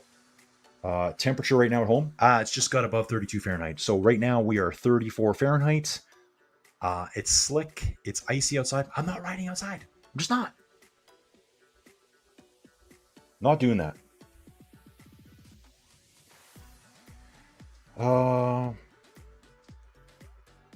Okay, guys, I think just hearing from Damon here. Damon, thanks for messaging me. So, guys, just so you know, I'm communicating with Damon the whole time here, so I'm bouncing back and forward. We got a little bit of highlights here. Damon, why don't you feel free to do that whenever you want, dude? I'm here. I'm good. So yeah, we can do that anytime. So guys, don't forget yesterday, the A's, B's, and the C's, and boom, look at this, guys. We had A, B, and C time trial action yesterday. Here's Roberto Vukovic coming for the finish yesterday. Second place rider here. Guys, I'm not sure if they went out. Let me just, 38.07 it looked like for Roberto Vukovic. Ludwig Karlberg coming in at 38.51. So these are their standings there. They would have all done a mass start together yesterday. No draft. No draft whatsoever. So nice ride here by those riders. Ludwig finishing. Martin Coffey finishing at 39.48. So Martin right now is racing right now. We're watching Martin right now, guys. Second place in the A's today against Will Harden. Here's Adam Carr. So Adam was in the race earlier today, had to leave for some reason. Adam Carr finishing at 41.33 yesterday. And Luke Elphinstone finishing 42, I'm going to say 08. 06 it looks like, guys. So that's A category. Tristan Knight was racing today also. Nice TT here. Look at this. This B category, sprinting at the finish. This B rider could have hung with the A riders, for sure. Jason Drummond, I think you too, man. I think you too. Like, these are nice TT times. Very competitive here, guys. These guys are just seconds apart. Daniel Neusbauer coming in 43 minutes flat. Back 43.50, let's say 51 for Jonathan Matthews. Brent Sensenig is going to come in here 44 minutes in about 12, 13 seconds. Eric Mitchell. Eric Mitchell's going to finish in 45 and change. So as you can see here, guys, not everyone's doing all the stages either. You can pick and choose which stages you want to do. Merit rate, we saw merit race today. Merit raced here in the B today. Finished at 46 and change yesterday. And we're back, guys. We are back. So that's a little bit of race coverage that Damon took his time to get first yesterday, guys. I was supposed to do some of it too. I actually missed the first slot and I forgot about the second slot. Life, guys, just gets busy. Like I am right now. So busy. Okay, guys, here we go. Just going to send one message.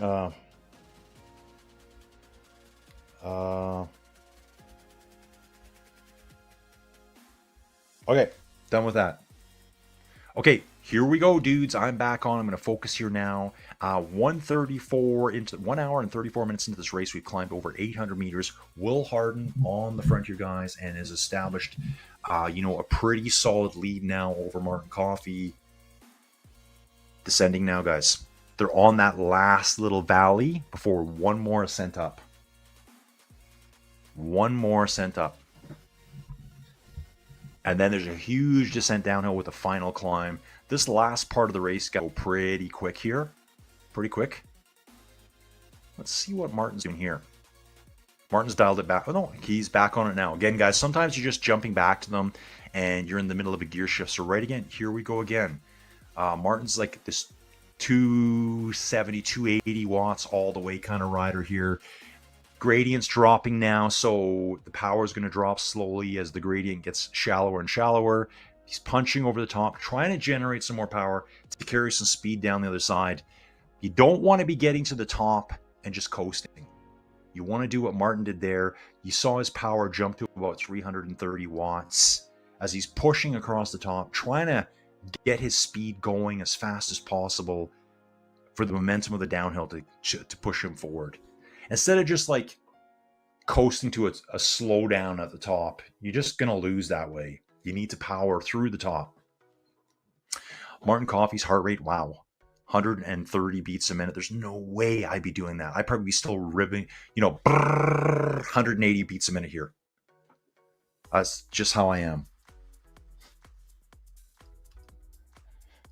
Okay.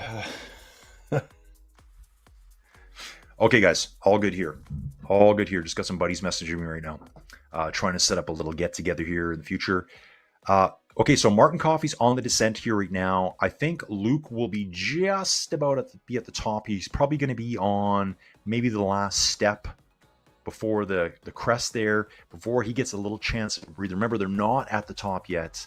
They're just descending, getting a breather here, bring the heart rate back down before they push one last time up here to get over the main climb of the day. Upwards of 69 kilometers an hour there for Martin Coffey. Slowing down here now on the flats. I like seeing this. Realistic speeds. Not doing 140k an hour down these hills or anything crazy like that. You're on the flats. That speed is going to scrub off really quick. Really quick. Okay, Martin putting a dig in there. Martin putting a little dig in there on that flat. Probably trying not to lose too much speed before he goes down. He was pushing 450 watts there. And cruising downhill. Now he's going to have a little bit more descent, and then it's going to drastically change, bouncing back to Luke here. Okay, so Luke has just started the last step. He's just finishing the second last step. One more flat and then up, and he's over the top too. So great job, Luke. Luke working really hard here. I'm just comparing his average numbers to the numbers he's putting out. So it's plain as day, guys. He's putting out substantially more power now here than he's averaged over the last hour and 37 minutes. So he's working hard here. Heart rate, Luke, we should ride together, dude. Me and Luke need to ride together because that's what my heart rate would be doing. And dude, right around the same kind of numbers as you, and probably the same pedaling style. So Luke's the kind of guy I want to ride with. You know, about the same as me. Luke's probably like, I don't want to ride with you.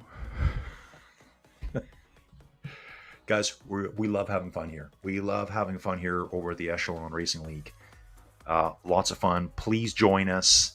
Jump into the chat. Actually, I don't even have my chat open anymore. What happened to my YouTube? Where'd it go, guys? May have to try to open this again here. There might be people talking in there. I don't know. Okay. Okay, what do we got here? Flocky's saying, Flocky32 says, but Storm Claudia is brewing. Ooh, dude. So is this a storm coming off the Atlantic? Or do they come up out of the Mediterranean or something? Or I haven't even heard of that storm. I should start doing more weather chit chat. Flocky's asking, holy crap, dude. Luke's here. I love it. Dude, Luke, you're the man, bro. You are the man. You are the man. I love this kind of stuff, guys. Dude, this is what's so great about doing fun things like this. People always ask me, like, I've met people lately, and, you know, I don't know how to tell you the story, but it's like, oh, you're going to make so much money doing this, Colin. You're going to make so much. This is something totally unrelated to cycling, guys. Totally unrelated. And I'm like, if someone asks me what I enjoy most, what's the most positive thing about me having a YouTube channel and doing this, is meeting people like Luke and all the other members here. Like, Luke Elphinstone, this dude here, who's riding third place right now in the A's, says, in my YouTube channel, guys, I'll ride with you. That is in the YouTube chat right now, guys. That is the power of the community.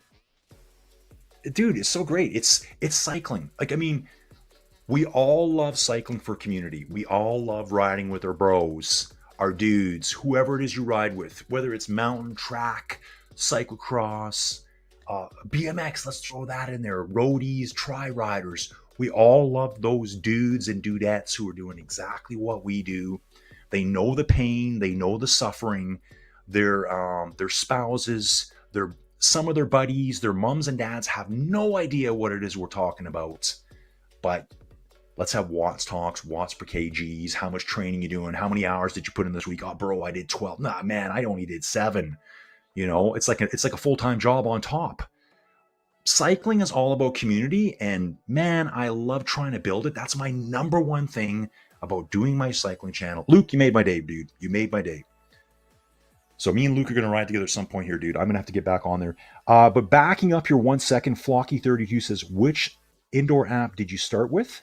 I wanted to give it a try, but I'm a technophobe. Flocky, it's so easy to use. So dudes, I'll tell you the story. 2017, I got back on the bike after being pretty much off the bike for 20 plus years. It's the same story every dude has. And dudettes. Remember, dudes, guys, is everyone. Doesn't matter. Dudes is everyone. Ladies, men, whatever. I don't care.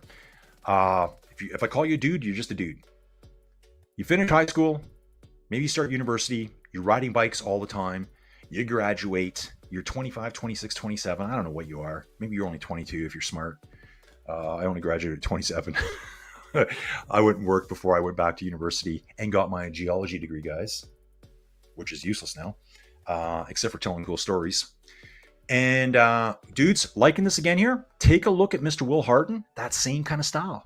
High 60s, very low 70s cadence, 340, 350 watts right in the range. This guy rides the same all the time. Heart rate is elevated right now, though. I'm not sure if I noticed it before. So guys, yeah, you graduate from university. Next thing you know, you're getting married. You got your first good job. You're getting married. Oh my God, within 5-6 years, you're having kids. And then those kids, guess what? You don't got time to ride anymore. Mom, Dad. It's little fun kid stuff. Then it's teenage year stuff. And then it's sports stuff for your kids. And then they're graduating. And then they're moving out. And then you find yourself at home going, what do I do now? And then you think, holy crap, I'm a little bit out of shape. And you get back on a bike like I did. So I jumped back on my bike at 47 years old. Watched every second of every bike race I could watch. And Joey Jojo, who's upstairs right now, said, why don't you get back on a bike, Colin? That's all you think about. So guys, all through that time, I watched every bit of cycling I could. And kind of with the same mentality I have right now, I'm looking, going, hey, there's a crash. And sometimes the commentators would never say anything about it. And then 4 minutes later, oh, we got word that there was a crash. I go, yeah, it was on screen. We're looking at the same thing, dude. We're looking at the same thing. So I've always wanted to do commentary, and it's eventually why I made the channel. But dude, Flocky, so found myself riding outside again, half died my first bike ride, thought my butt cheeks were paralyzed after my first 10-kilometer ride, because it had been pretty much 20 years on a road bike. Rode all summer. First one for me was Zwift, guys, because Zwift was around. Zwift was there. Very big platform, closed worlds. So basically, you ride what they give you, but you can ride wherever you want. That's what it is. So I was on Zwift. Did that for 3 years. Then I switched to Ruby. Still rode some Zwift. And back then, I was kind of more of a one platform guy. So when I switched to Ruby, it took me to the world of augmented reality riding on videos. Okay, that was cool. And then when I started my channel started in January 2023. Wow, my channel's been around almost 3 years, guys. Thank you so much. Dudes, I think we're over 32,000 subscribers. Yeah, it's only getting better, and I hope I'm improving all the time for you guys. When I started my channel, I started riding all the platforms. So guys, there's probably like 4 or 5 major platforms. Training Peaks, very key one, known as the most realistic simulation out there. So if you want real deal, you don't want any gamification, some of the platforms, and I don't want to pick on platforms, guys. I don't want to kind of beat one up over the other, but dude, they're all good. They're all good. It all just depends what you want. I call these the graphics platforms.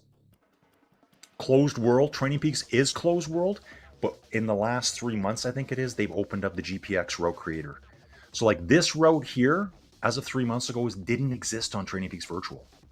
This is a new part of Training Peaks they built, so you can ride any route you want when you want. If you want to do the closed worlds, you can do that too. So you pick a route and you'll just ride it. You don't have to touch the keyboard, nothing. But if you're on that route and you want to take a corner, that's come can. Will Harden over the top, guys. It's currently at 60.9 kilometers into the route. And there must have been some neutralized zone at the start, guys. Just because I'm seeing that... Oh no, that's your speed. Sorry, guys. That was just me looking wrong. 61 kilometers in. So he's only got 12 kilometers to go with. We're just going to fly here now. We're going to fly. So yeah, guys, I kind of ride 4 or 5 different platforms all the time. I'm not a superstar on any one of them now because, and when I say that, I mean like leveling up. Because I keep bouncing from platform to platform. Ruby's kind of the big one for video. The other ones all use graphics. So some people love the graph. I like them all. Guys, I'm a video gamer. I can see a lot of stuff going on in these platforms that's ripped. And great that they do that. That's ripped straight from video games. So like the how you level up, how you unlock the cosmetics. And you're like, what do you mean by cosmetic? It's a dumb word we use in video games. It's something that looks really cool, but has no impact. So you could be riding around with a football helmet on, or you could be riding around with a big, I don't know, banana hat on your head. I'm just making up anything, guys. It's just a look, and it doesn't affect the aerodynamics. Some guys hate that, and that's just your choice. Like, you don't have to use that stuff, but you can. I like things that you have to do hard things for to unlock, and then everyone else can go, oh, yeah, he put in the time to do that. You know, like you could have like, I don't know, climbing jerseys. That would be really cool. You know, for every 100,000 meters, that jersey changes color.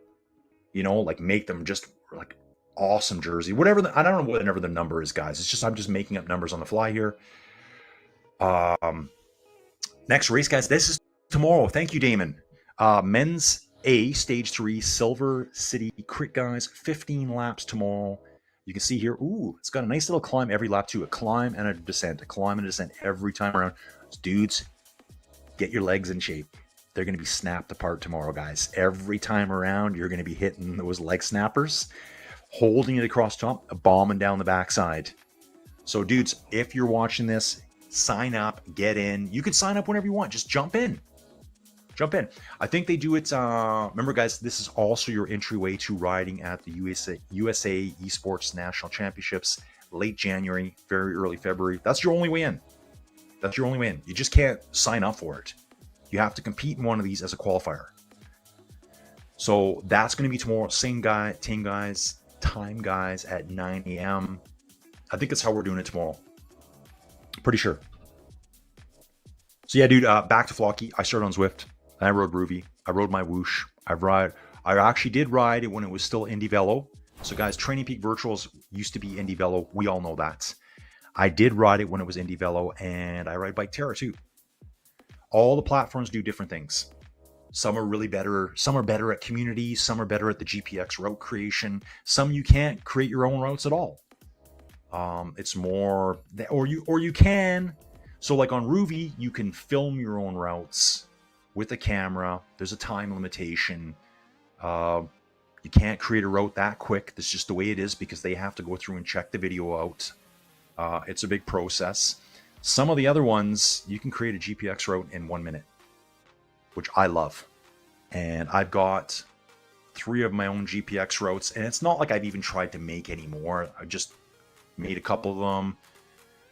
There's a video I did last week, this week, whatever you want to call it. Passo Gardena. You guys know it. It's a climb in the Dolomites. It's on my channel right now. It's built from a GPX route. So I rode it on one platform, went to Strava, pulled my GPX file, uploaded it to the other platform, rode it again. Guess what? Times were very, very close. I wanted to see what the difference was. Dude's back here now. We're watching Martin Coffey himself. Martin's really recovers well here. Heart rate 115. Dude, I look at my bike, my heart rate's higher than yours. Like, honestly.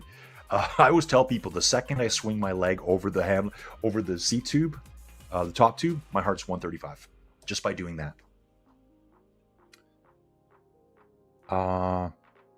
Dude, Flocky, you can do that. Flocky's saying, so yeah, Luke, dude, love your comments. So guys, pretty awesome here. We're back watching Luke again here right now.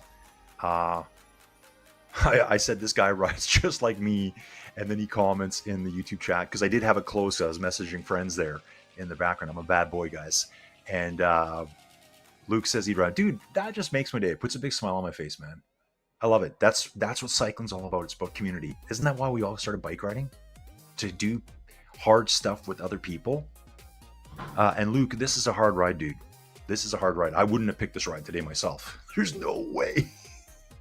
If you heard me earlier, Luke, I have a GPX route I'm doing later from a friend that's in Scotland who, has been supporting my channel forever. Thank you, Steven Cycles. And he says, hey, why don't you try this one out? It's 40K with maybe 300 meters of climbing. And I'm kind of like, this is going to kill me today. So yeah, Luke's here. Yeah, so Floggy's saying, I'd just like to try a Poggio or Mur de Huy. We know what those are. Mur de Huy. Simulation, not race. Dude, you can do that. Dude, you can do it. Easy. So, guys, depending on the platform, that's why I ride them all. They all do things just a little bit differently. And I'm not going to be harsh on any one of them. Some do certain things better than the others. I get it. Because they're doing other things better than those other ones.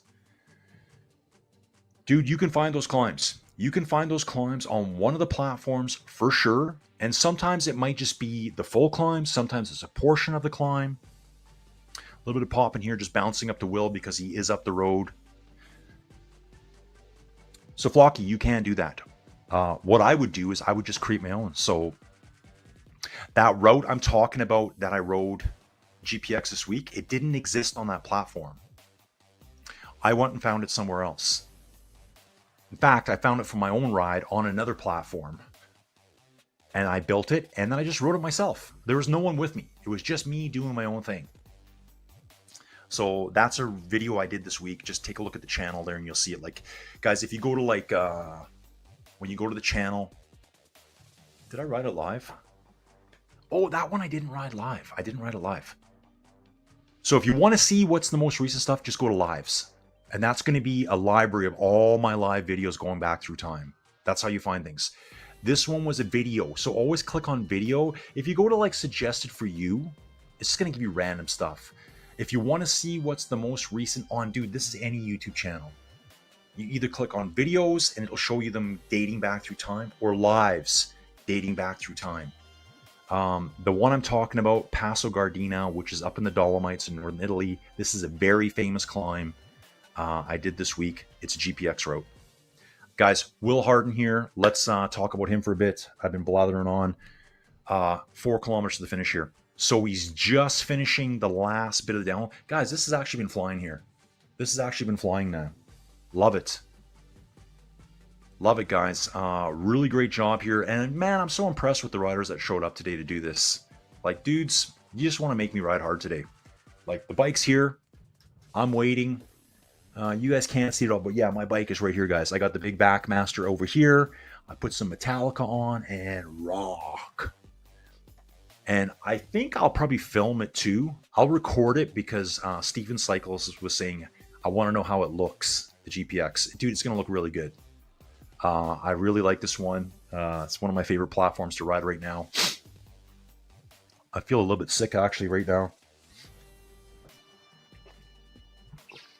And I think I'm going to be staying home for the rest of the day. Hydrate, guys, hydrate. Martin Coffee here, guys. Purple bike with the green handlebar tape. Fluorescent green handlebar tape. Fluorescent seat and fluorescent seat post. Just kind of a strange look, dude. But I love it. Okay, here's Luke. Luke's, yes, dude. You're home free, brother. You are home free. This is such a good feeling here. Again, guys, when I'm doing stuff like this, and guys, like this is a hard ride. There's nothing easy about this ride here. I break it down. I'm like, you know what? I'm resting all down here. You know, I'd probably be doing just what Luke's doing, just doing a little bit of a pedal, keeping it on. And you know what, guys? If it wasn't for the fact that I get obsessed with my average power, you tell me if you're just the same. Because you know when you're coasting down this hill like you would in real life, you know your average power is going down the whole time. It just keeps trickling down, and you want your average power at the high. This is such a cycling thing, guys. You want your average power to be high at the end so everyone can go, oh, right? But as you're coasting downhill, is bringing your average down all the way. So all of us tend to do this. We do the little bit of a pedal downhill, even though I would probably not pedal down this hill at all in real life. I would just coast. But I find when I'm riding virtual all the time, yeah, the numbers. It's more about the numbers when I ride inside. Because that's what it's all about. It's about the numbers. 69.7 here for Martin Coffee, guys. He will be climbing back up into the snow again here. What time are we looking at, guys? It's currently 10 after 11. I can't believe we've been doing this for 2 hours and 10 minutes. 2 hours and 10 minutes now, guys. Will Harden on the front, guys. Here's that same style. This guy's a machine. This guy is an absolute machine here. Will Harden, where did you come from, bro? 330 watts, 65 RPM, heart rate 170. So yeah, if we bounce back here in a little bit, let's take a look at Martin's heart rate. Martin rocks a really low heart rate. And guys, this is just the way it is in cycling. There's nothing to be said, because some people get really protective. Like, you don't get to know what my heart rate is. Dude, it doesn't matter. You know, think of it being like a Dodge Cummins turbo diesel, where you're redlining at 2,500 RPMs. Think of like a VTEC Honda that'll rev out to 10,000 RPMs. Doesn't mean one's faster than the other. It just means they work different. That's it. I think it's just natural. Some of it's conditioning. But I'm telling you right now, guys, in the 8 years of cycling I've been doing, my heart rate's not really going down. I'm not waking up. My resting rate's about the same. My heart rate resting isn't 80 or 90. It's probably when I'm like straight out of bed, it's probably in the 50s. It's not superb. It's not super low. It's just kind of maybe better than normal. Maybe just a little bit better than normal. But it's always rocked up around 190 when I'm going hard. But yeah, so Flocky, you can try any of those routes out, dude. It'd be so easy to find. Like, so Flocky, if I were you, and I'm like, And dude, there's nothing hard about doing this stuff. You don't really need to be good with tech, none of that stuff. There's a few things maybe. You got to be more of a techie to run a YouTube channel than ride these bikes inside. As long as you got a bike, a trainer, they all connect super easy. Flocky, I'll do some videos coming up. I do have some tutorial videos already for one platform. I'm probably going to do for all the platforms. Like, this is how you connect your stuff, guys. This is how easy it is. And I actually go through and I disconnect all my settings, my pairings, and I redo it all again live. I put the heart rate monitor on, connect it, beep it up, and it shows it connects to my heart rate monitor, and click, click, click, and you're done. And you go.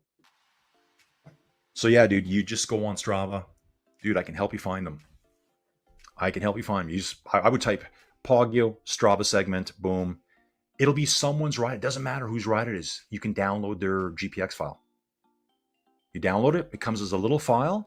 And then when you go to the GPX creator on most of these platforms, it'll say upload file. Click. You click on the file and you put it there.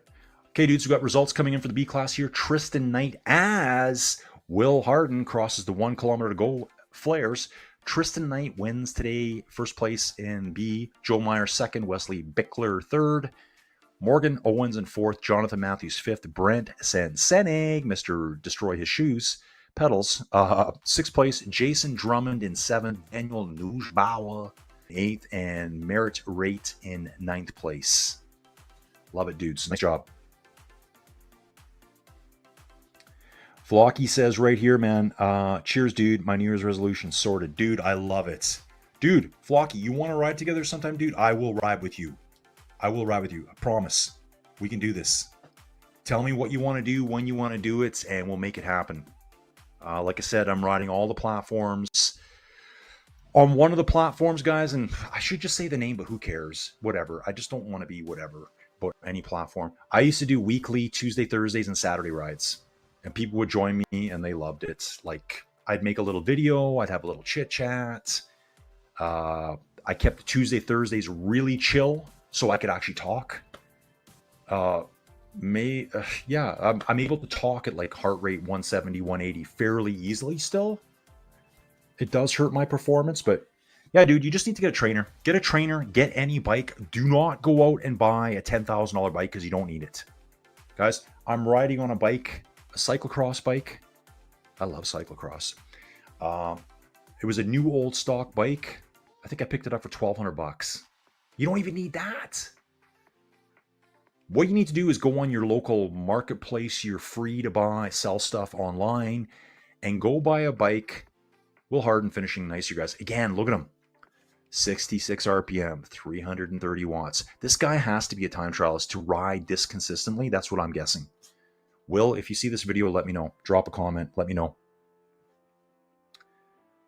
Yeah, dude. So you go online, buy a bike from some dude that thought he was going to be the next Tour de France winner.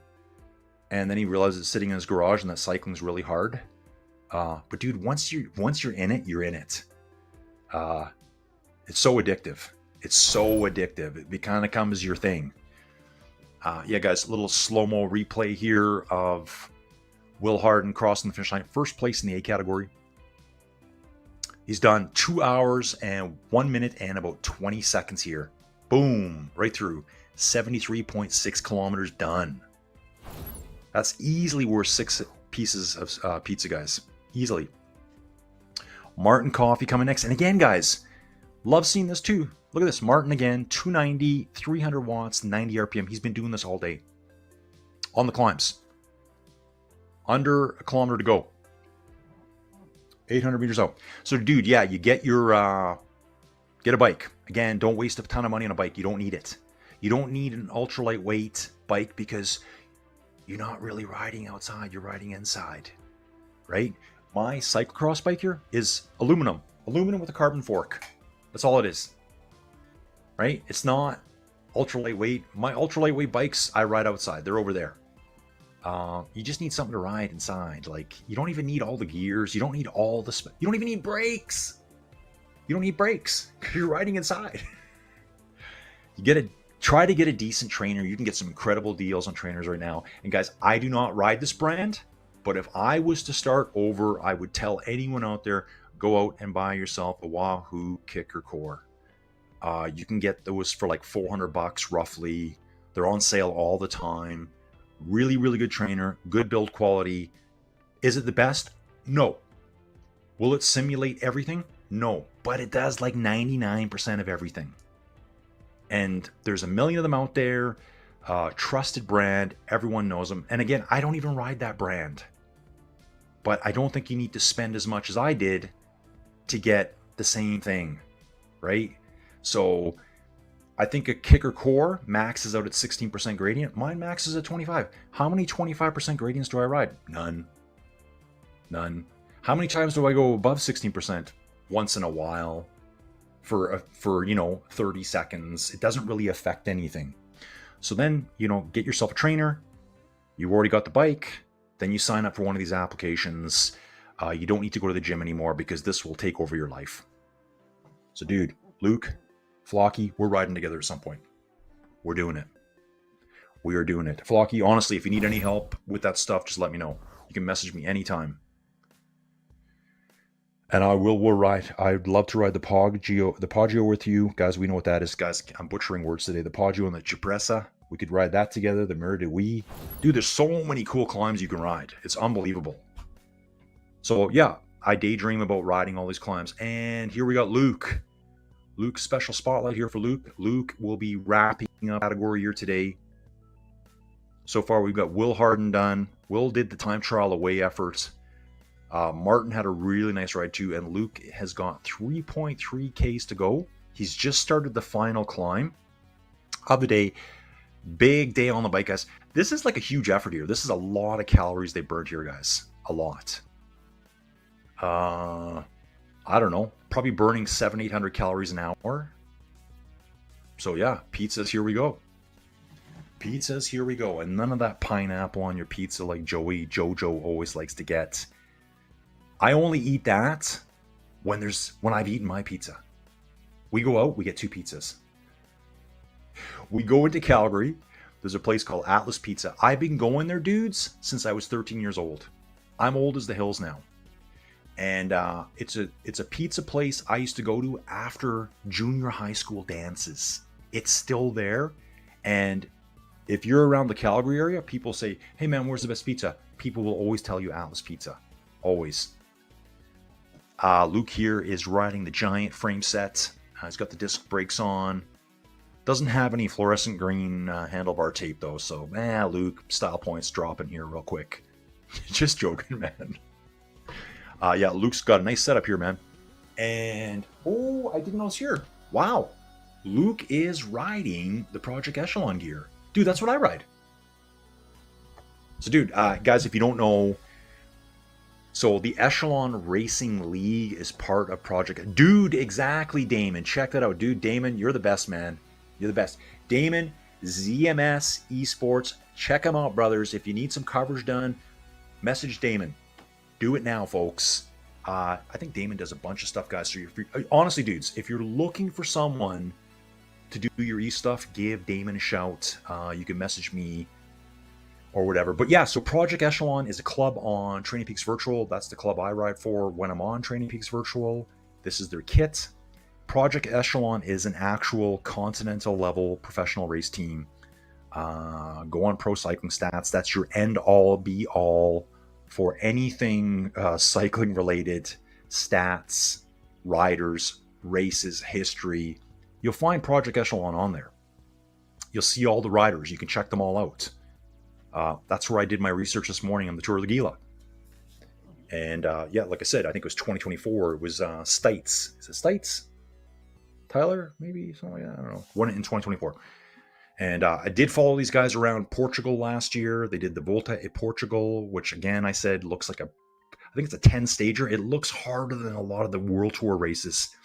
I think it's a 0.1 race. So guys, World Tour Racing, 0.2. 0.1 Pro World Tour.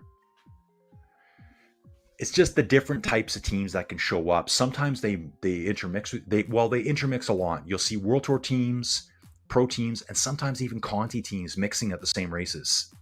At the Tour de France, you'll never see a Conti team. You'll see only World Tour teams and Pro Series teams. That's just how it's done. So the trainer and the app is the main expense. Yeah, dude. Yeah. So do not spend 5-6 grand on a bike. It doesn't matter. It does not matter at all. Just go get a used, decent road bike that fits you, that you like, that you may want to ride at some point. It's your trainer. But yeah, $400 you can get a Wahoo Kicker Core on sale somewhere at some point, and then you're gonna have a monthly cost or yearly if you go yearly of one of the cycling platforms. Flare's coming up for Luke here right now, just in the distance here. He's 1.3 kilometers out. Most of the platforms you're probably going to spend, I think Primo right now is maybe $24 a month. Some of the platforms you can get into as low as $10 a month, just depending on the platform, guys. I'm trying not to be too promotional for any platform here, just to keep it cool. I want to be unbiased. So yeah, dude, I'd say your number one expenses would be your trainer and then your bike. Dudes, I know guys that ride like trainers and they race strong on like kind of like a hybrid city bike, like a flat handlebar bike. It's not a racing bike. It doesn't matter. It honestly doesn't matter. The trainer is going to feel how hard you're pushing based on what you tell the trainer. You need to be honest about that. You need to put your weight in correctly and all that fun stuff. It turns your weight and your power into a speed. And, then the trainer, it needs to be a smart trainer. Don't forget, it needs to be a smart trainer. That's why I say a Wahoo Kicker Core. Again, I'm not promoting them. I know nothing about, I don't own one.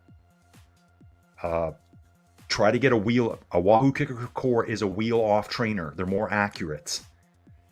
When you get really good and you get racing, you want a wheel off trainer because it's more realistic. Wheel off trainer. You take your back wheel off your bike, you put your chain on the cassette that's on the trainer, and so your trainer is kind of your rear wheel at that point. That trainer talks to the platform, right? Luke finishing nicely, or nice finish, Luke. Look at Luke finisher, guys. Over 400 watts, pushing nicely. Yeah, Luke, this is how I finished too. Same kind of case. Ooh, I just saw a quick, I think Luke might have had a slight disconnect there, it looked like. Everything just kind of dropped out for a second. That's one of the hard things with boat riding inside. You can't have little mechanicals like that, as I call them. You might have your internet blip at home. Your Bluetooth just kind of blips between your trainer and your platform. Everyone in your family, your young family, your kids, they're all using the internet at the exact same time. And the internet goes zzz. Yeah, dude, you realistically spend the same on your trainer as you do on a bike and you'd be set like, $400 or $500 on trainer. You could pick up a used road bike somewhere for $500. I guarantee it. Guarantee it. Then, if you really want a nice bike to ride outside, then you go buy one. But honestly, you spend $3,000 on a bike. It's a good chunk of money. Spending $12,000 isn't going to make you that much faster. Like it's not. You're better off to take that $9,000 and go on a vacation and enjoy yourself. That's what I'd say. Versus all that money on a bike that you're going to be like 0.1 mile an hour faster for 30 miles and then no one cares about. Luke finishing it up now, guys. Here we go, dudes. Luke, awesome job, dude. I'll be looking for Luke on Training Peaks Virtual. I'm going to send him a friend request. Actually, I should be doing that to everyone. Luke's done, guys. Nice job. Luke, awesome job. So Luke was out there for 2 hours and 11 minutes, and that's a friggin' workout, guys. That is a friggin' workout. Crosses the finish line here, rolling 33, 34K an hour. So just over 20 miles an hour there, guys. Dudes, that was fun. That was an effort. Yeah, man, I've been on YouTube way too long today. Checking out for tomorrow, guys. Silver City Crit. Don't forget, this is tomorrow. Tomorrow. And if you want more cycling coverage, you can check my channel out. I'm doing some outside cyclocross coverage beforehand. Take a quick break. We come back. We're going to smash this out with the hitters tomorrow. Dudes, it's going to be such a blast. Really looking forward to doing it. And I got to thank Damon for all his help. And Eric. and Frank for setting me up to do this. They just reached out to me, and I kind of said I do it. This is a funny story, guys. I kind of said, yeah, man, I'll do it. And then it was like, oh, but wait a second. Hey, Colin, we got someone else that... And it was kind of weird. I'm like, of course, yeah, bring him in. Let's bring him in. It's only getting better every week, guys. It's only getting better. Damon makes this way better than how I do it by myself. All the extra graphics, all the extra fun stuff. So big shout out to Damon for helping me out here. I just do the chitter chatter, guys. Yeah, Luke saying thanks. See you tomorrow. Yeah, Luke, take it easy, bro. Recover, eat that pizza, and chill out today. Kick the legs up. You don't have to do nothing for the rest of the day. Don't be doing any housework or putting things together at home, opening all those Amazon boxes like I have to. Okay, dudes, I'm going to jump real quick here today. We know we got Silver City tomorrow. We start at the same time, 9 a.m. Mountain Standard Time. It's 11 on the East Coast, 10 Central, 8 Pacific, and wherever you are in Europe, it's whatever that time is, 7-8 hours ahead, mostly UK and Central Europe time. Dudes, I'm out of here. Thanks for watching. I'm gonna go hit my bike now. Colin, Inside Cycling World, Damon, ZMS Esports Studios, Echelon Racing League, USA Cycling, SIS, everyone here, guys. Thanks for watching. We'll see you soon. Thanks, guys.